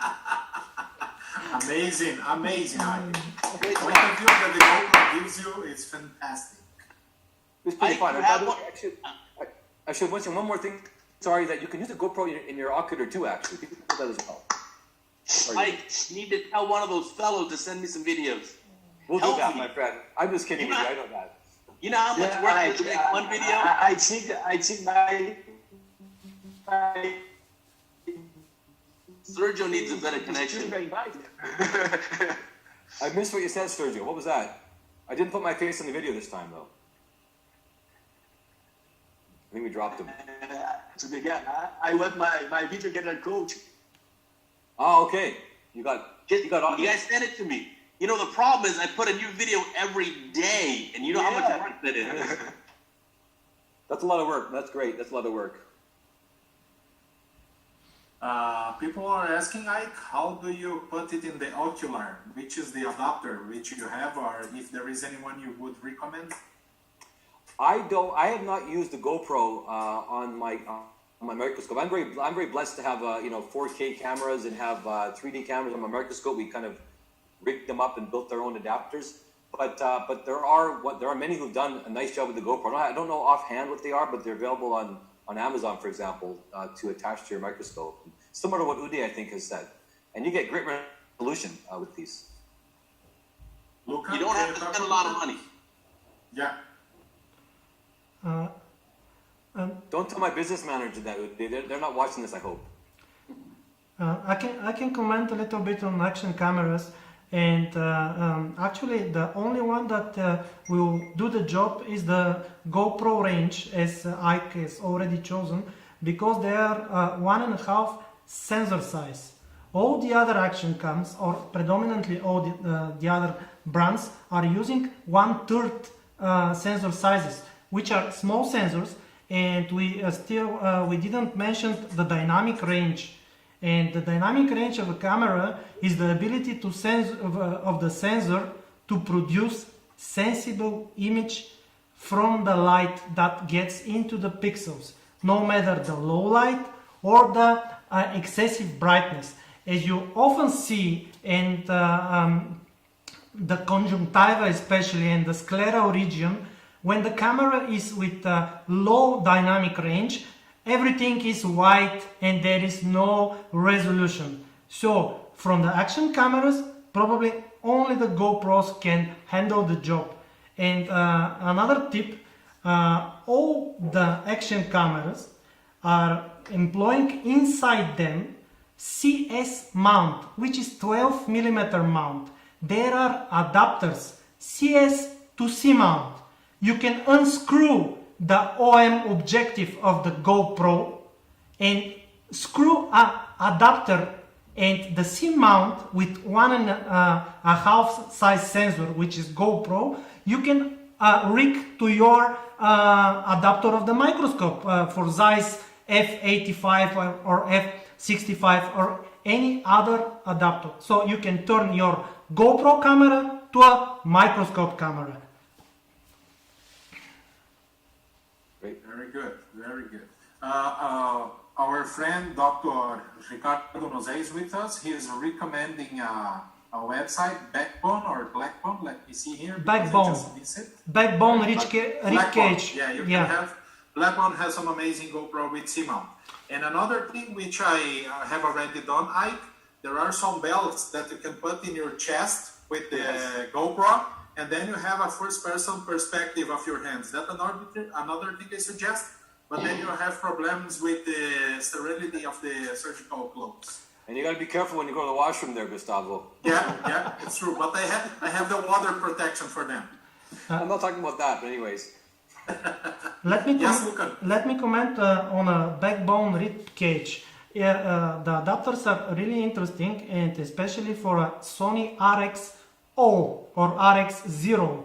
This is an action camera from Sony with 1-inch size sensor, which is same as the broadcast cameras, and it's a Sony Exmor sensor, and this can be a really good solution because in my presentation I will show mirrorless cameras, DSLRs, but they are with larger sensor. We need to obey the field of projection of the objective on which we mount the camera. But the Sony RX0 is amazing one. Also, backbone rib cage, they made adapter directly for GoPro 7, I suppose GoPro 8 also. So definitely one should keep an eye on them.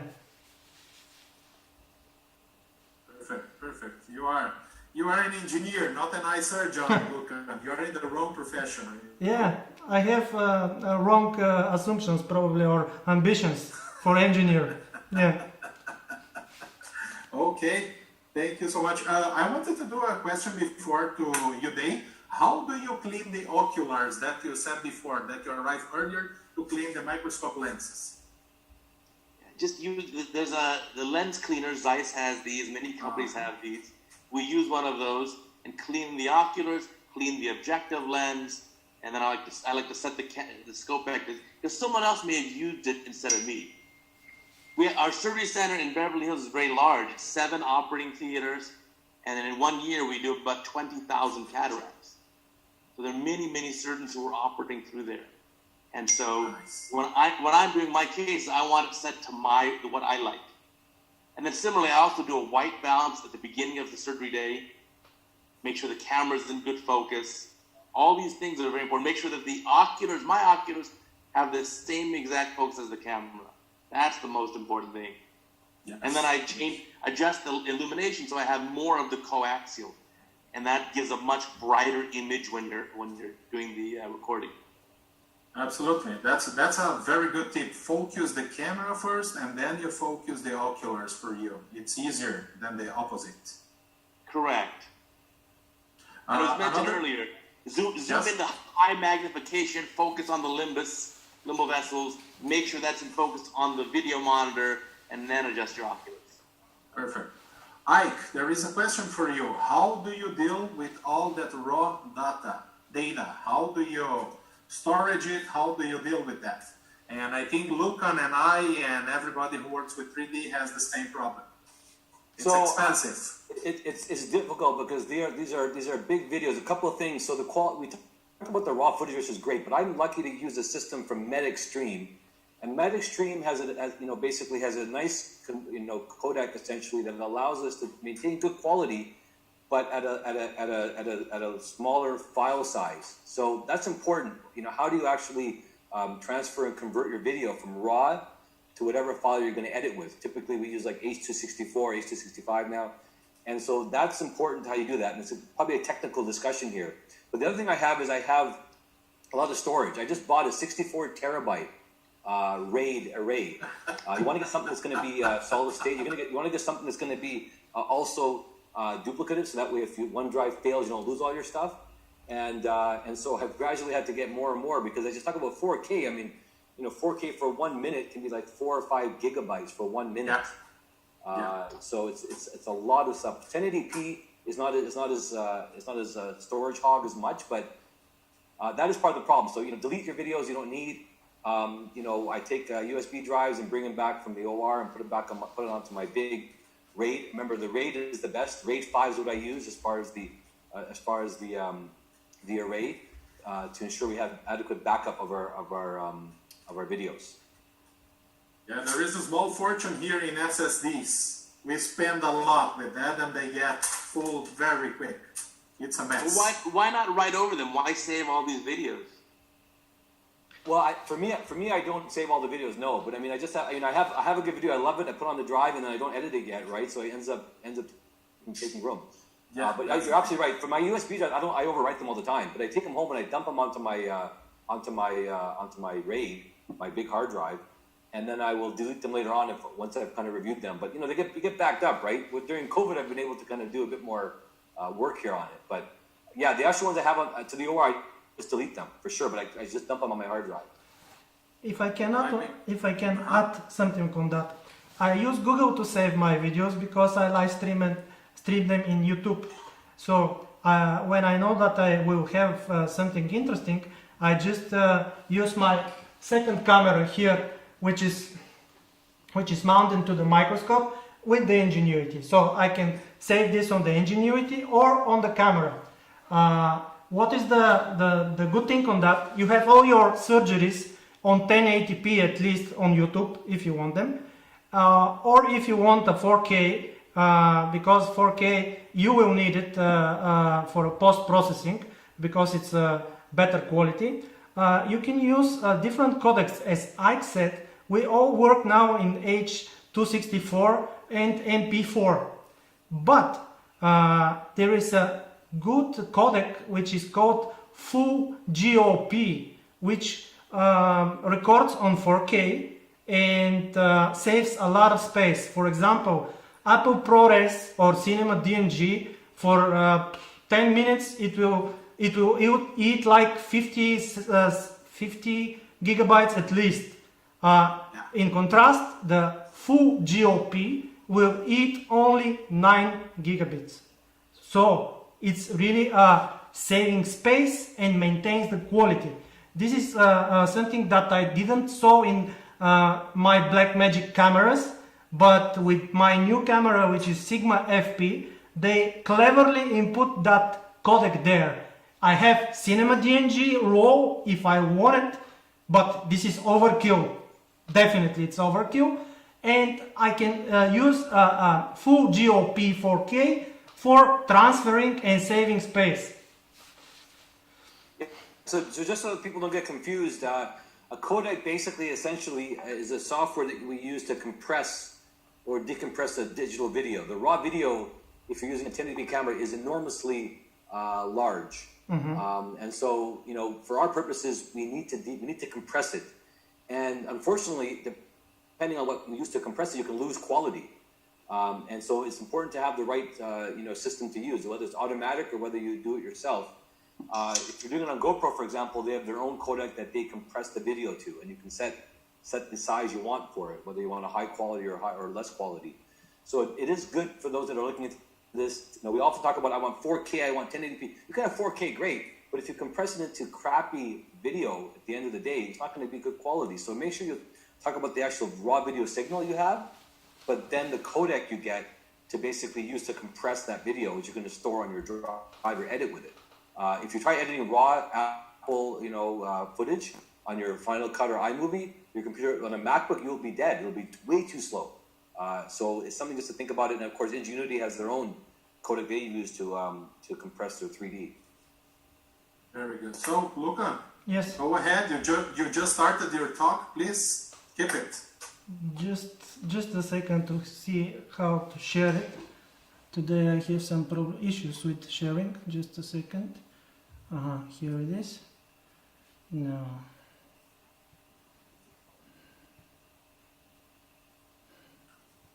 Most of you already know him. Lukan Mishev is from Bulgaria, and he is one of the best guys when we talk about technical subjects in microscopes. Enjoy his lecture. Thank you. Because in the future you'll have to pay for it, I'm sure. We will ask Dr. Canabrava for that.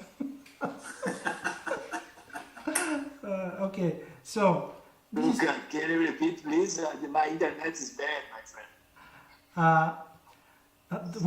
About payment for seeing award-winning videos, we need to ask you.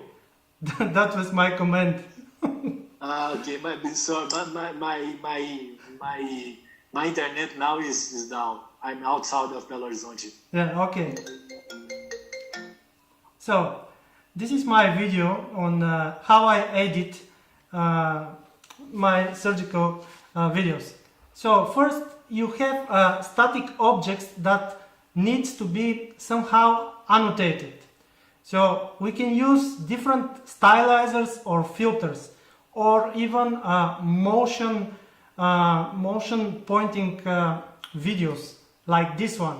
When you want to point something in the optic, for example, attention teasing.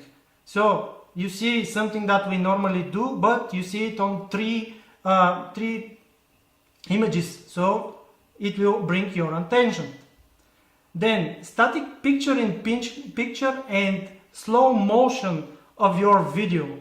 You can like snapshot the moment that you want to show, and to slow motion the video in order to keep the attention. Motion picture in picture. Here the importance, I want to show just a second, the importance to have a 4K video. This is the only thing that you need a 4K video. When you magnify or zoom your main picture and you need to show a detailed moment of your surgery, you will not degrade the quality more than 1080p. You reduced it from 4K to 1080p and it still looks good. So this is, you point the attention of the viewer, where should he see or watch what you're gonna do. Here are different methods to show that. Again, and live broadcasting. This is something that we need to not underestimate.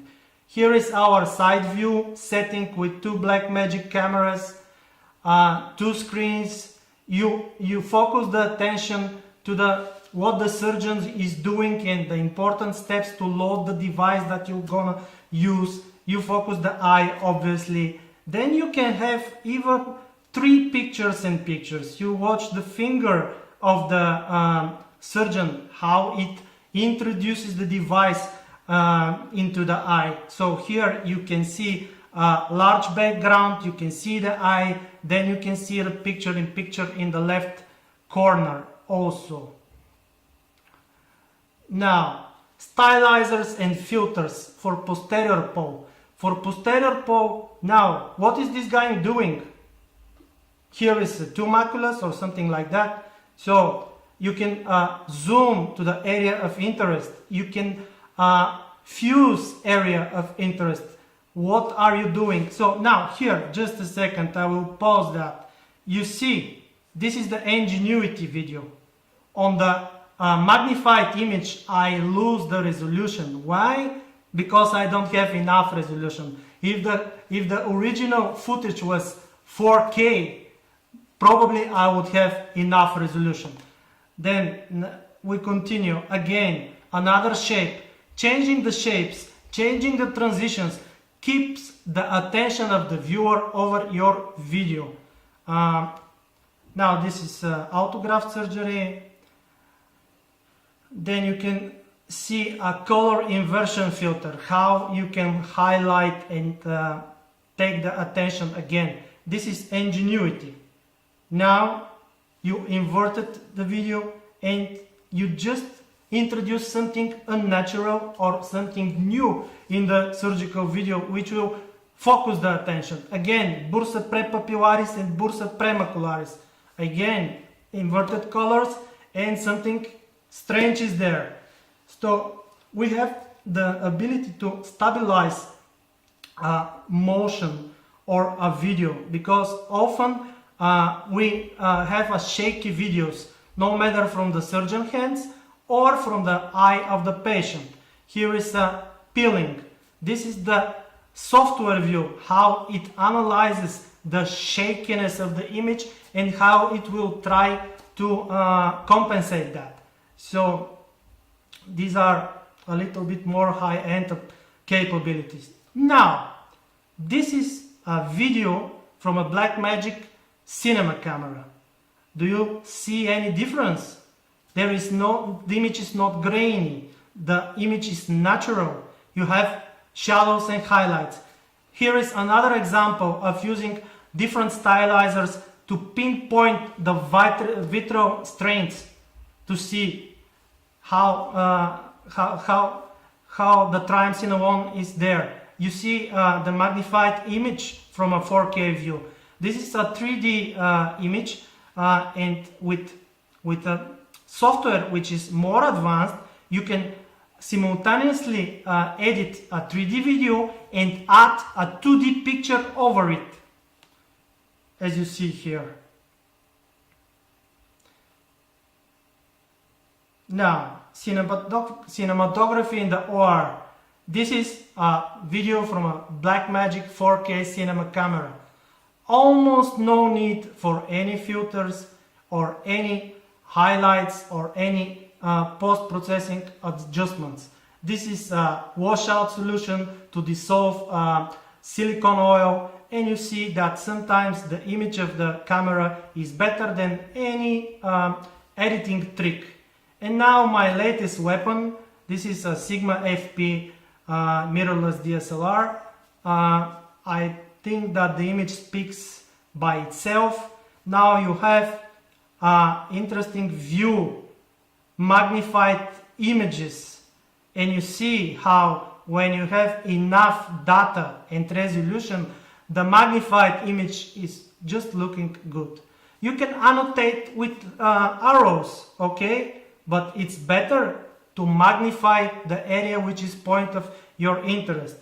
If you want to show some instrument, you can magnify it when you have a good quality, because the quality is most important thing. Or you can enjoy the unedited image, because our videos is actually our signature to the audience and legacy, of course.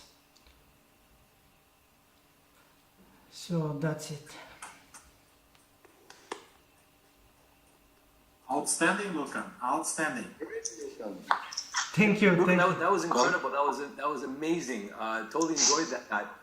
But share what software you're using, or what third-party applications you use to do these, because of course these aren't often available on the regular platforms.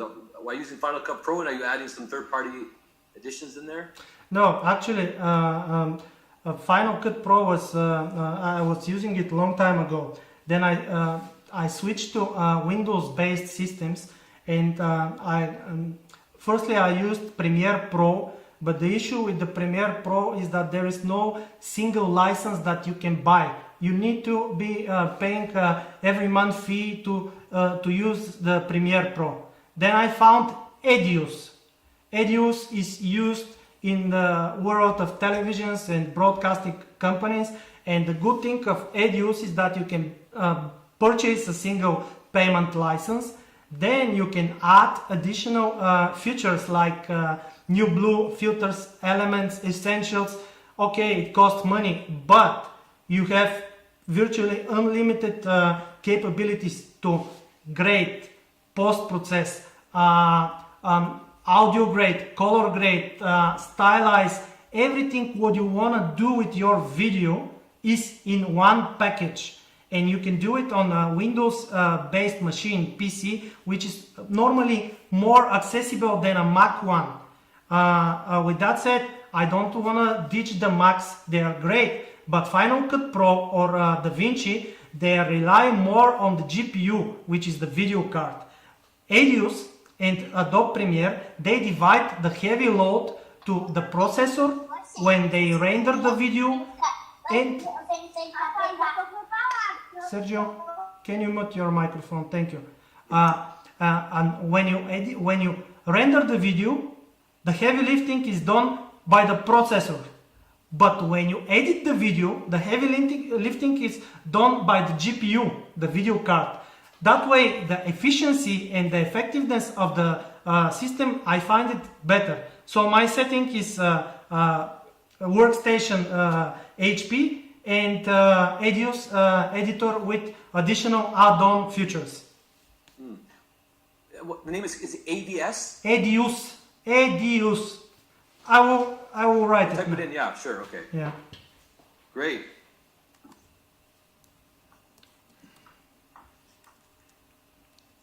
Fantastic session, Lukan. Fantastic. Thank you, Neto. Lukan, yes? Would you say that nowadays Sigma FP is the best one can have for surgery? In my opinion, yes, because now we are a little bit not talking about Sony and Panasonic, and it's a matter of personal preference, because I find the image of the Sony a little bit reddish. But one of the DSLRs that is fairly really popular is Sony Alpha 7, and this is really a remarkable one. Actually, these are full frame mirrorless DSLRs, and you need to pay attention to the adapter on which you can mount this camera. As Neto pointed out, you need to have a iris diaphragm in order to increase the depth of field, because the largest sensor will give you a shallow I have depth. one here, sorry, let me show. This has, Yeah, I yeah. don't know if you can see it, a diaphragm. Yeah, perfect. Because the large sensors will give shallow depth of field, which is cinematic but not usable, especially for the anterior or posterior segment surgery, because we need a depth of field there. Why I choose full frame sensor? Because I need large pixels with large dynamic range. And the DSLRs which I can name here is Sigma FP, Sony Alpha A7, and probably Panasonic SR1, which are should be mentioned there. Why I chose Sigma? Because the Sigma sensor is Bayer RGB layout. I know it is really technical, but the simple answer would be red cinema cameras are using similar sensor. So I get a red camera performance on a fraction of the cost of red camera. For example, the Sigma is around $2,000 US. Red camera is 20,000. And another thing which is important to notice, that the Sigma is small. The Sigma is magnesium and it's light, so it doesn't weigh much to the overall microscope weight. Because when you put Ingenuity, you put here camera, on other you can put, if you want, assistant microscope also, and the microscope will not handle the weight. For example, the Blackmagic cameras, the Cinema one, they are 1 kilograms, so they are heavy. Amazing. Neto, you use a Sony camera, right? Yeah. Yes, I used it before I began to use the Ingenuity, and I really I had to struggle with the problem of very shallow depth of focus with it, as I really like to operate at a high magnification. So I had to pay attention all the time to maintain focus, and that's a problem with this kind of camera with very large sensors.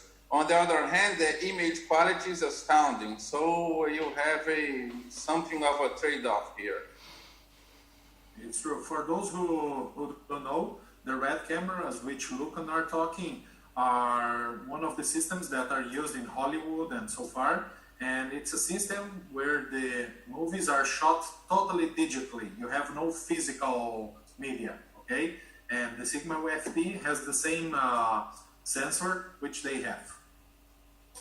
And I think, Lukan, there is a video in your YouTube channel, right, where you have shot a cataract surgery. Yes, with Sigma, yes. Mm-hmm. Yeah, very good. And we have a question from my great friend Francisco Bandeira from Rio de Janeiro. Let me see, where is Francisco's question. If anyone has any experience with surgery recording and the DICOM interface, anyone knows about it? DICOM is an interface. You use it in electronic medical records, but I can suppose that it should be related to an OM camera, and normally the OM cameras from the Zeiss, Leica, etc., they are 1.5 inch sensor cameras. In my opinion, they are highly priced and worthless. Why do you say that, please? Because they don't have dynamic range and they use 1.5 inch sensor. They are machine vision cameras adapted to medical work. Okay. Francisco, I don't know if we could answer your question. If you still have any doubt, please, you can send any doubt later. So let me prepare my presentation here. Just 1 second, sorry. Yeah, we are here. Here. There was one question about the white balance of the Ingenuity, and I think we need to touch a little bit on that. With the normal white balance card provided by Alcon or True Vision, I find the white balance suboptimal, and that is why I use this device called Color Checker. I don't know if you see it. This is something which you can buy from any specialized magazine store for photography, and this is a device used in the broadcast studios to make the white balance of the cameras every day. And when you use the lowest possible amount of light of the microscope and you make your white balance for anterior segment, for example, I find that it works better, especially for posterior segment. You need to take out your light pipe, or you can use your chandelier against this white card. All the peripheral lighting should be switched off, and you then make your white balance for posterior segment. Then you will have sufficiently done white balance, and you will have a good image with the Ingenuity. This is my personal experience and opinion. Very good. Please type that later so people can look for it as well. So let me share my own screen now. 1 second, sorry.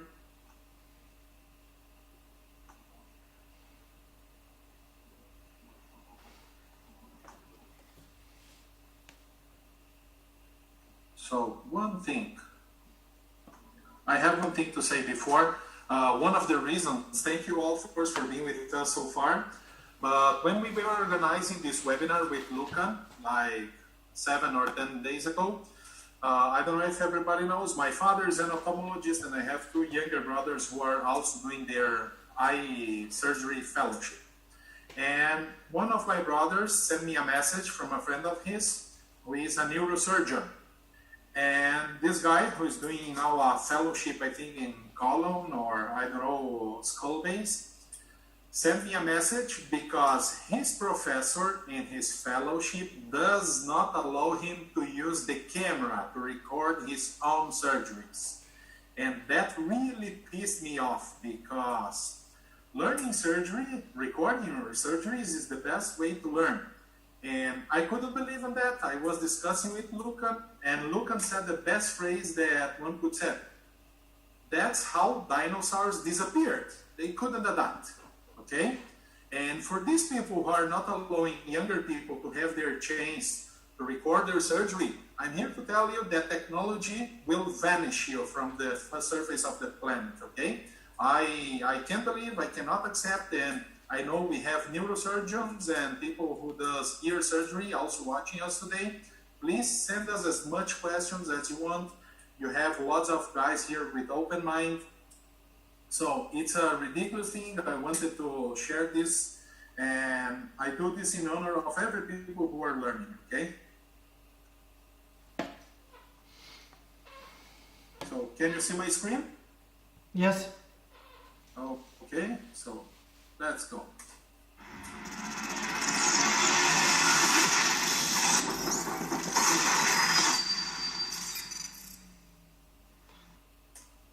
So we're going to talk a little bit about portable devices. We had so far many questions about people who perform surgery in different places, okay? And tip number 0. To record your surgery is a must if you want to have surgical evolution, okay? Because seeing yourself, I think we are the best criticizers of ourselves. Seeing yourself operating, it's the best way to learn faster and see where are you performing mistakes and where are you doing things right. If you're starting, you have seen so far people talking about professional cameras. We had Ike talking about GoPro. We had Takeshi Hara with Ike Ahmed. We had Neto and Gerardo with Ingenuity. We had Sérgio talking about how to have a production. So first of all, save your money, start slowly. As everything in life, you don't start at the top with the best, because you won't have the knowledge how to give the best use of it, and generally you'll get bored and stop using the resources which you have. And when we talk about video surgery recording, you have the solution in your pocket. Of course, I'm talking about cell phones, okay? This is a fast-changing market. The first cell phone with a camera was launched in Japan, released in Japan in '99, and then in 2003, there were more cameras, the cell phone with cameras sold than regular cameras, photo cameras. That was 4 years before the first iPhone was launched, and now we have, like, for example, the Samsung S20, which can do 8K videos. It has a zoom of 100x, and we have more than 100 megapixels. But one thing, if I can tell you, don't be so scared, keeping too much attention to how many megapixels a camera might have, okay? So one thing, which is the best cell phone to record my surgeries? One website which I use a lot, it is the dxomark.com, and on the right side you can see the red square. You have the ranking of the cell phones with the best camera. The first 6, I think, are Chinese phones, and when you click into each one of these cell phones, you have 2 grades, the picture grade, and you have also the film grade. So try to look which one best suits you, how much you can spend, okay? It's not about money, but have a good camera to record your surgeries, or a good cell phone. Nowadays, actually, when I'm presenting or thinking about choosing a cell phone, I always think about having, I stop here, now yes. I choose the cell phone because of its camera. Okay, but how can I use it with my microscope? You have many adapters. You can go to Amazon.com, you can go to eBay, there are lots of websites, and just type smartphone adapter for microscope, okay? There are many different types which you can attach to the assisted oculars. You will have a beautiful image, and more important, you're gonna spend a little bit money with that, because not always the first one is the best choice for yours, okay? Usually you would find the right one when you buy the 3rd or 4th choice, and also depends of the microscope, the cell phone, there are different things. But since these adapters are not that expensive, I think it is a try. So, and actually it's not spending, it's investing. The first cell phone which I used to record my surgeries was an iPhone 6S, 5 years ago. And this was an adapter made by an engineer from Rio, a friend of mine, and can give you the contact of him, where you can see you adapted the cell phone to the assisted oculars. And here I'll give you a very important tip. Have a long cable to charge it permanently, because recording spends a lot of battery. And also have this lightning digital adapter in this case, because you can at the same time charge your cell phone and send the images to a TV, because it has an HDMI exit. But Gustavo, are you crazy? How can you record surgeries with an old iPhone? Image is not that good, okay? I'll give you some examples. Here I have edited a short video with 3 different surgeries. First one, you can see the macula, okay? It's not perfect, it's not like look controlled, but look, you can see how am I doing the peeling of the macula, okay? You can see here I am tinted in blue, okay? You can see the macular hole. Here I'm taking the rest. It is a very quick video, okay? The next case, which we're gonna see now. Look, you can see the blue subretinal fluid coming out through the reflex.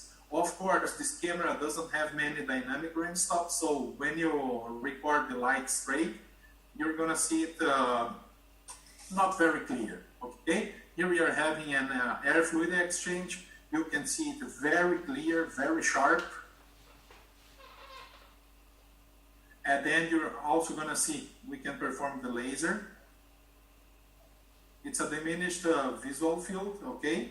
Here I'm using a biome ready. Here it is a trauma. You can see the retina, you can see the optic nerve. It's good to avoid to have the chandelier on the visual field, but you have also the laser coming here, okay? At the end of the surgery, we are finishing this case. So if I have to give you just one word from this whole lecture, the word is light. You need light to record your surgeries, okay? Uday have already talked a lot about it, how important it is to have coaxial light sources and all that. For retinal cases, if you want to record them, I really suggest you to have a chandelier. Very important thing that you should think about is watch out with phototoxicity. It is a problem, and you might have a case, you have a flat retina, beautiful case, and at the end the patient is not seen. So watch out with that. But with the best cameras nowadays, like Ingenuity and 3D, or if you have an adapter with the diaphragm, which I showed you, you can use less light and avoid cases of phototoxicity. Which cell phone? Actually, my favorite cell phone, I have a Samsung, but when we talk about easy interface, I recommend the Apple phones, okay? Why? Because the iCloud system, it's really, really good. You record the surgery with the iPhone, and at the same time, when it's already sending to the iCloud, so when you go back home, it's already in your computer. I don't have a Mac, but I have an iPad Pro, so the surgeries are already in the system, and I can work and play with them. This is the one which I'm using. I use the iPad Pro 2018. You don't need to buy the newest one because all the tests have shown that the iPad Pro 2018 is faster than the MacBook Pro. Yes, believe me, I tried it and it works. The only mistake I did when I bought mine, and I'm going to show you after the presentation, I bought the 0.5 terabyte. And if you're dealing with videos, you need 1 terabyte, believe me. The application which I use to edit my videos is the LumaFusion, which is really close to the iMovie or the Pro X Cut. Sadly, the iPad doesn't leave me to share through Zoom the LumaFusion screen, but here you can have an idea. On the upper left corner, you have the sources. You can just bring them with your finger to the lower part where you have a timeline of the videos, okay? Then you can cut, link videos, put sound, take sound off, make it faster or slower, okay? And on the right upper side, you have an image of the surgery which you are performing. Okay, but what can you do with a cell phone? This video was one which I won in 2018 at the AAO as the best retina video. It was the micro surgical video during the pre-meeting. And this video, why I like it, besides being a winner with it, because it was recorded and edited fully with a cell phone, okay? Let me put it to play to you.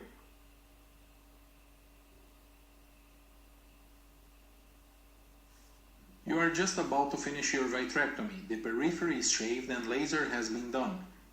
So let's perform the fluid air exchange and go home. But oops, the air pressure is 0. That means your air pump is not working. So you cannot finish the surgery. And as this problem is not enough, the closest technical assistance is almost a day away from where you are working. Then you have an idea. Let's use the wall's oxygen.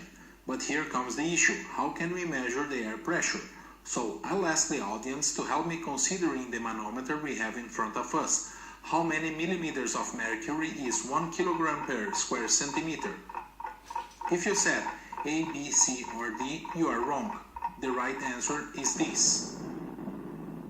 Are you sure you want to use that watch at the wall? It doesn't seem very precise or safe. So we need a tool inside the OP room that could help us to manage the air pressure more precisely.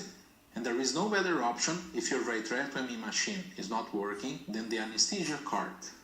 Here you can see that we have the oxygen tubing installed with a 3-way stopcock in order to leave the original tubing to avoid hypoxia, and add a second one which will substitute the compromised air pump. Everything is set, but we still don't know how to measure and control the air pressure. The solution was invented by Samuel von Bosch in 1881. It is easy besides being very precise. It is called sphygmomanometer. We connect it to the tubing, and here we use the O2 humidifier to adjust the pressure we want as a target. And last but not least, don't forget to connect the air filter between the tubes in order to deliver clean air into the eye. After all, even in extreme situations, patient safety is our #1 concern. Happy fluid air exchange, and thank you all for the time and attention. So guys, that's it. One question people have. I think you don't need to record your surgery in 4K with cell phones, okay? We have already cell phones which can be recorded with 8K. It spends more, you're gonna spend more battery. You're gonna have less space, so full HD or even 720, it's already a very good image, okay? That's my humble opinion. Or for you're gonna be soon without storage. That's it, guys. Thank you. Bravo, bravo. Great, Gustavo. So, questions?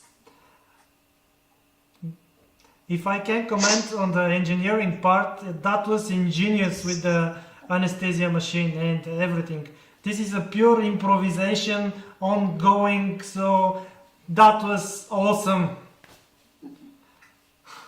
Yeah, the thing here with this video or with this talk is to show people that you can have good surgeries, like I showed a macular filling recorded with a cell phone, with an old iPhone actually, and you can still do good images. Of course, it demands effort. That's a long pathway because you're gonna do lots of mistakes before you get the right one. But remember me, you really need light for that. Gustavo, you have energy rate in our clinic, but I prefer record my videos in iPhone. And why is that, Sergio? You think because of the interface that you have it straight to your computer? No, my videos stay better when I record in iPhone. All my videos, I prefer recording iPhone than in energy rate, for example. I love recording iPhone, and the quality of the image is amazing. Very good as well. I think we had a question here. Let me just find it. Who was saying that? This one we have already answered. Okay. People are asking me to show the iPad. Yes, and here is it. Okay. I can use the pen sometimes to edit or write on the videos. And it's easy to carry, so wherever I am, sometimes I'm in a flight, I use it to work, to edit. Other things adapter I have already shown you. This is my last test. I'm trying to do 3D surgery with iPhones. Let's see if I can go ahead with that. It's a really tough job to have them on the aligned. I recommend it as well. So last thing. Ike, any comments? I think you showed really nicely how you can use a variety of different options. I think that a camera, if you in your environment works well. I think the important thing is no matter what, you have to have the right raw footage, and I think that's the effort everybody's made here to make sure we have really good, focused, quality, good lighting, as you said as well. I think it's a labor of love. I mean, and I think the interest in photography helps, and the videography helps, and the software become more user friendly. So, and the final thing is, I think someone mentioned this earlier, is that it's no question I tell the residents and fellows, it makes you a better surgeon. It makes you a better surgeon, whether it's the Hawthorne effect, whatever it is. You pay attention to things more. You're centered properly. Your optics are set up right. You take your time properly to show this, and there's no question in my mind it's made me a better surgeon. By doing those things, and not only just reviewing, but just doing it under the camera. Absolutely. Answering to Federico Perujo, who is asking if you can attach the adapter to any microscope. Actually, each microscope you should look for if it's not an universal. This one was made for a Zeiss, but I use it and I put the small paper here and here, so you have it centered. It's a small, how can I say, trick to have it done. So, Milton Yogi, just to finish, do you have your video ready? Yes, I do. Please, go ahead. But am I able to share it? Let me see, I don't know. Do you know, Lukan? Gustavo, you just need to make Milton panelist, or allowed it. Let me see, Milton. Let me see if I can do this. 1 second. Promote to panelists. Okay, Milton, you are in.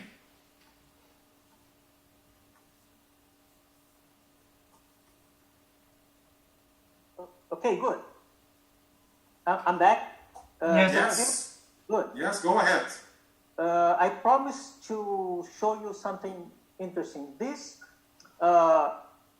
this is a high-speed camera, industrial one. The name of this camera is Fastech. The Fastech is an industrial camera with for high-speed photography. And I know many of you follow those guys, high-speed camera guys, I don't know, in YouTube channel. And actually, I love high-speed cameras. I don't know why. Maybe because I'm just a nerd. But I'm going to share you now with some footage, which is very interesting. I hope you can see it. Yes. And it is not done with it's just a pulse of the phaco. It's like a millisecond pulse. And it was not done with the Fastech camera. I was trying them, and it is done with a humble Samsung Galaxy camera. A humble one I bought used to pay less, even less. And I'm playing with this. You see, in the sleeve of the phaco tip, the bursting of the phaco action, it's just one burst of a pulse. And I don't know, I love these things in order to analyze the micro movement, but also because I just love the plastic part of the action. I love to see the intricate part, because you see the cavitation happening at the tubing. You can see clearly.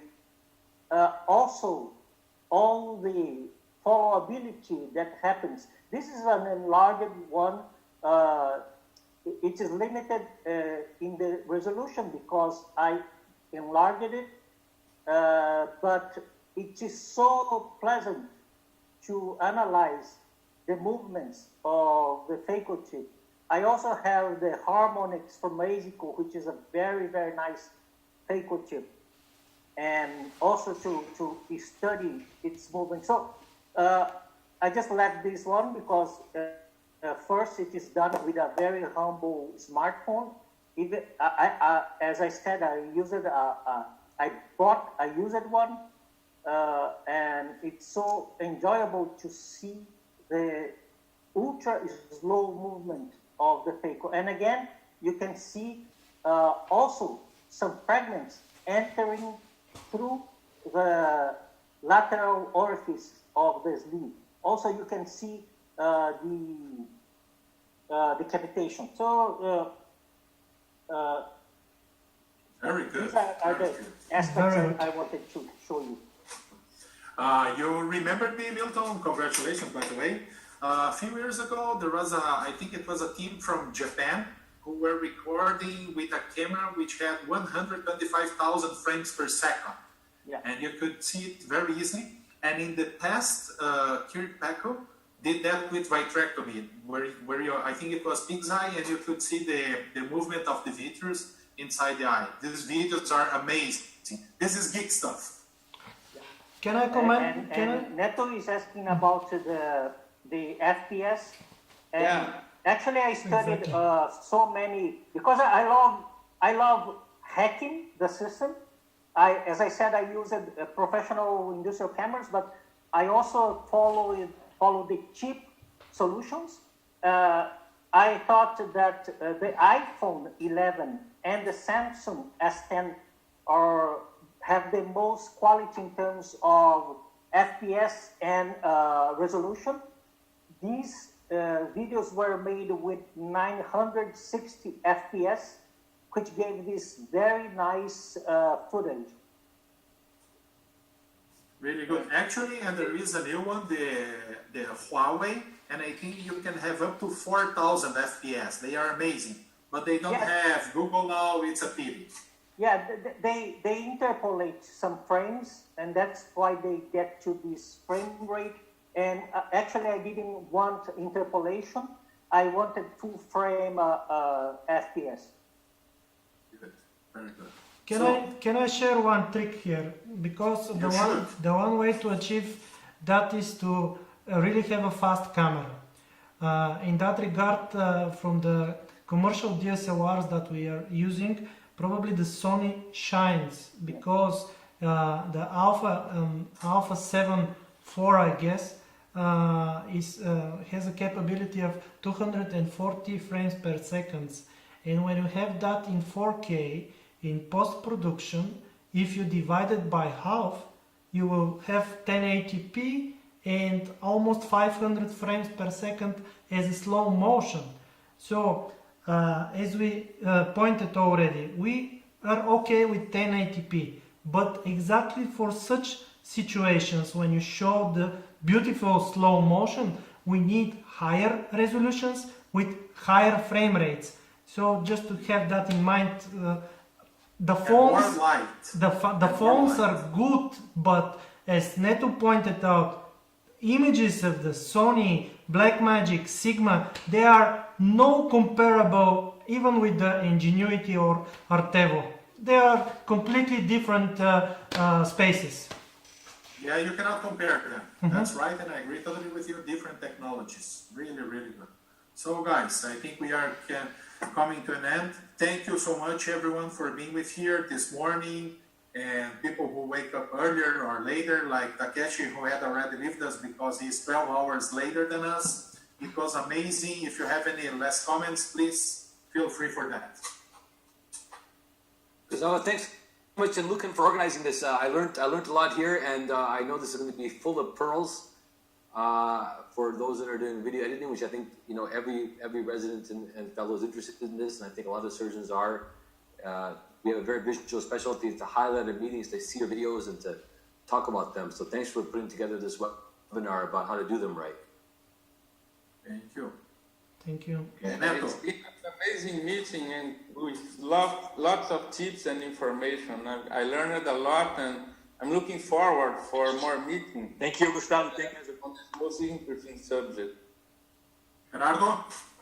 The young people record everything. Everything. It's easy. It's cheap. But record. Thank you. So for my co-organizer and brother, Lukan Mishev. Thank you very much for having you here. This was a really remarkable meeting because I learned a lot of tricks, a lot of angles of approaching how to do a video. Everything was great. Thank you very much, guys, for being here. Yeah, it was a high quality, so thank you everyone wherever in the world where you are. Enjoy your Friday and your weekend, okay? Take care. Bye-bye.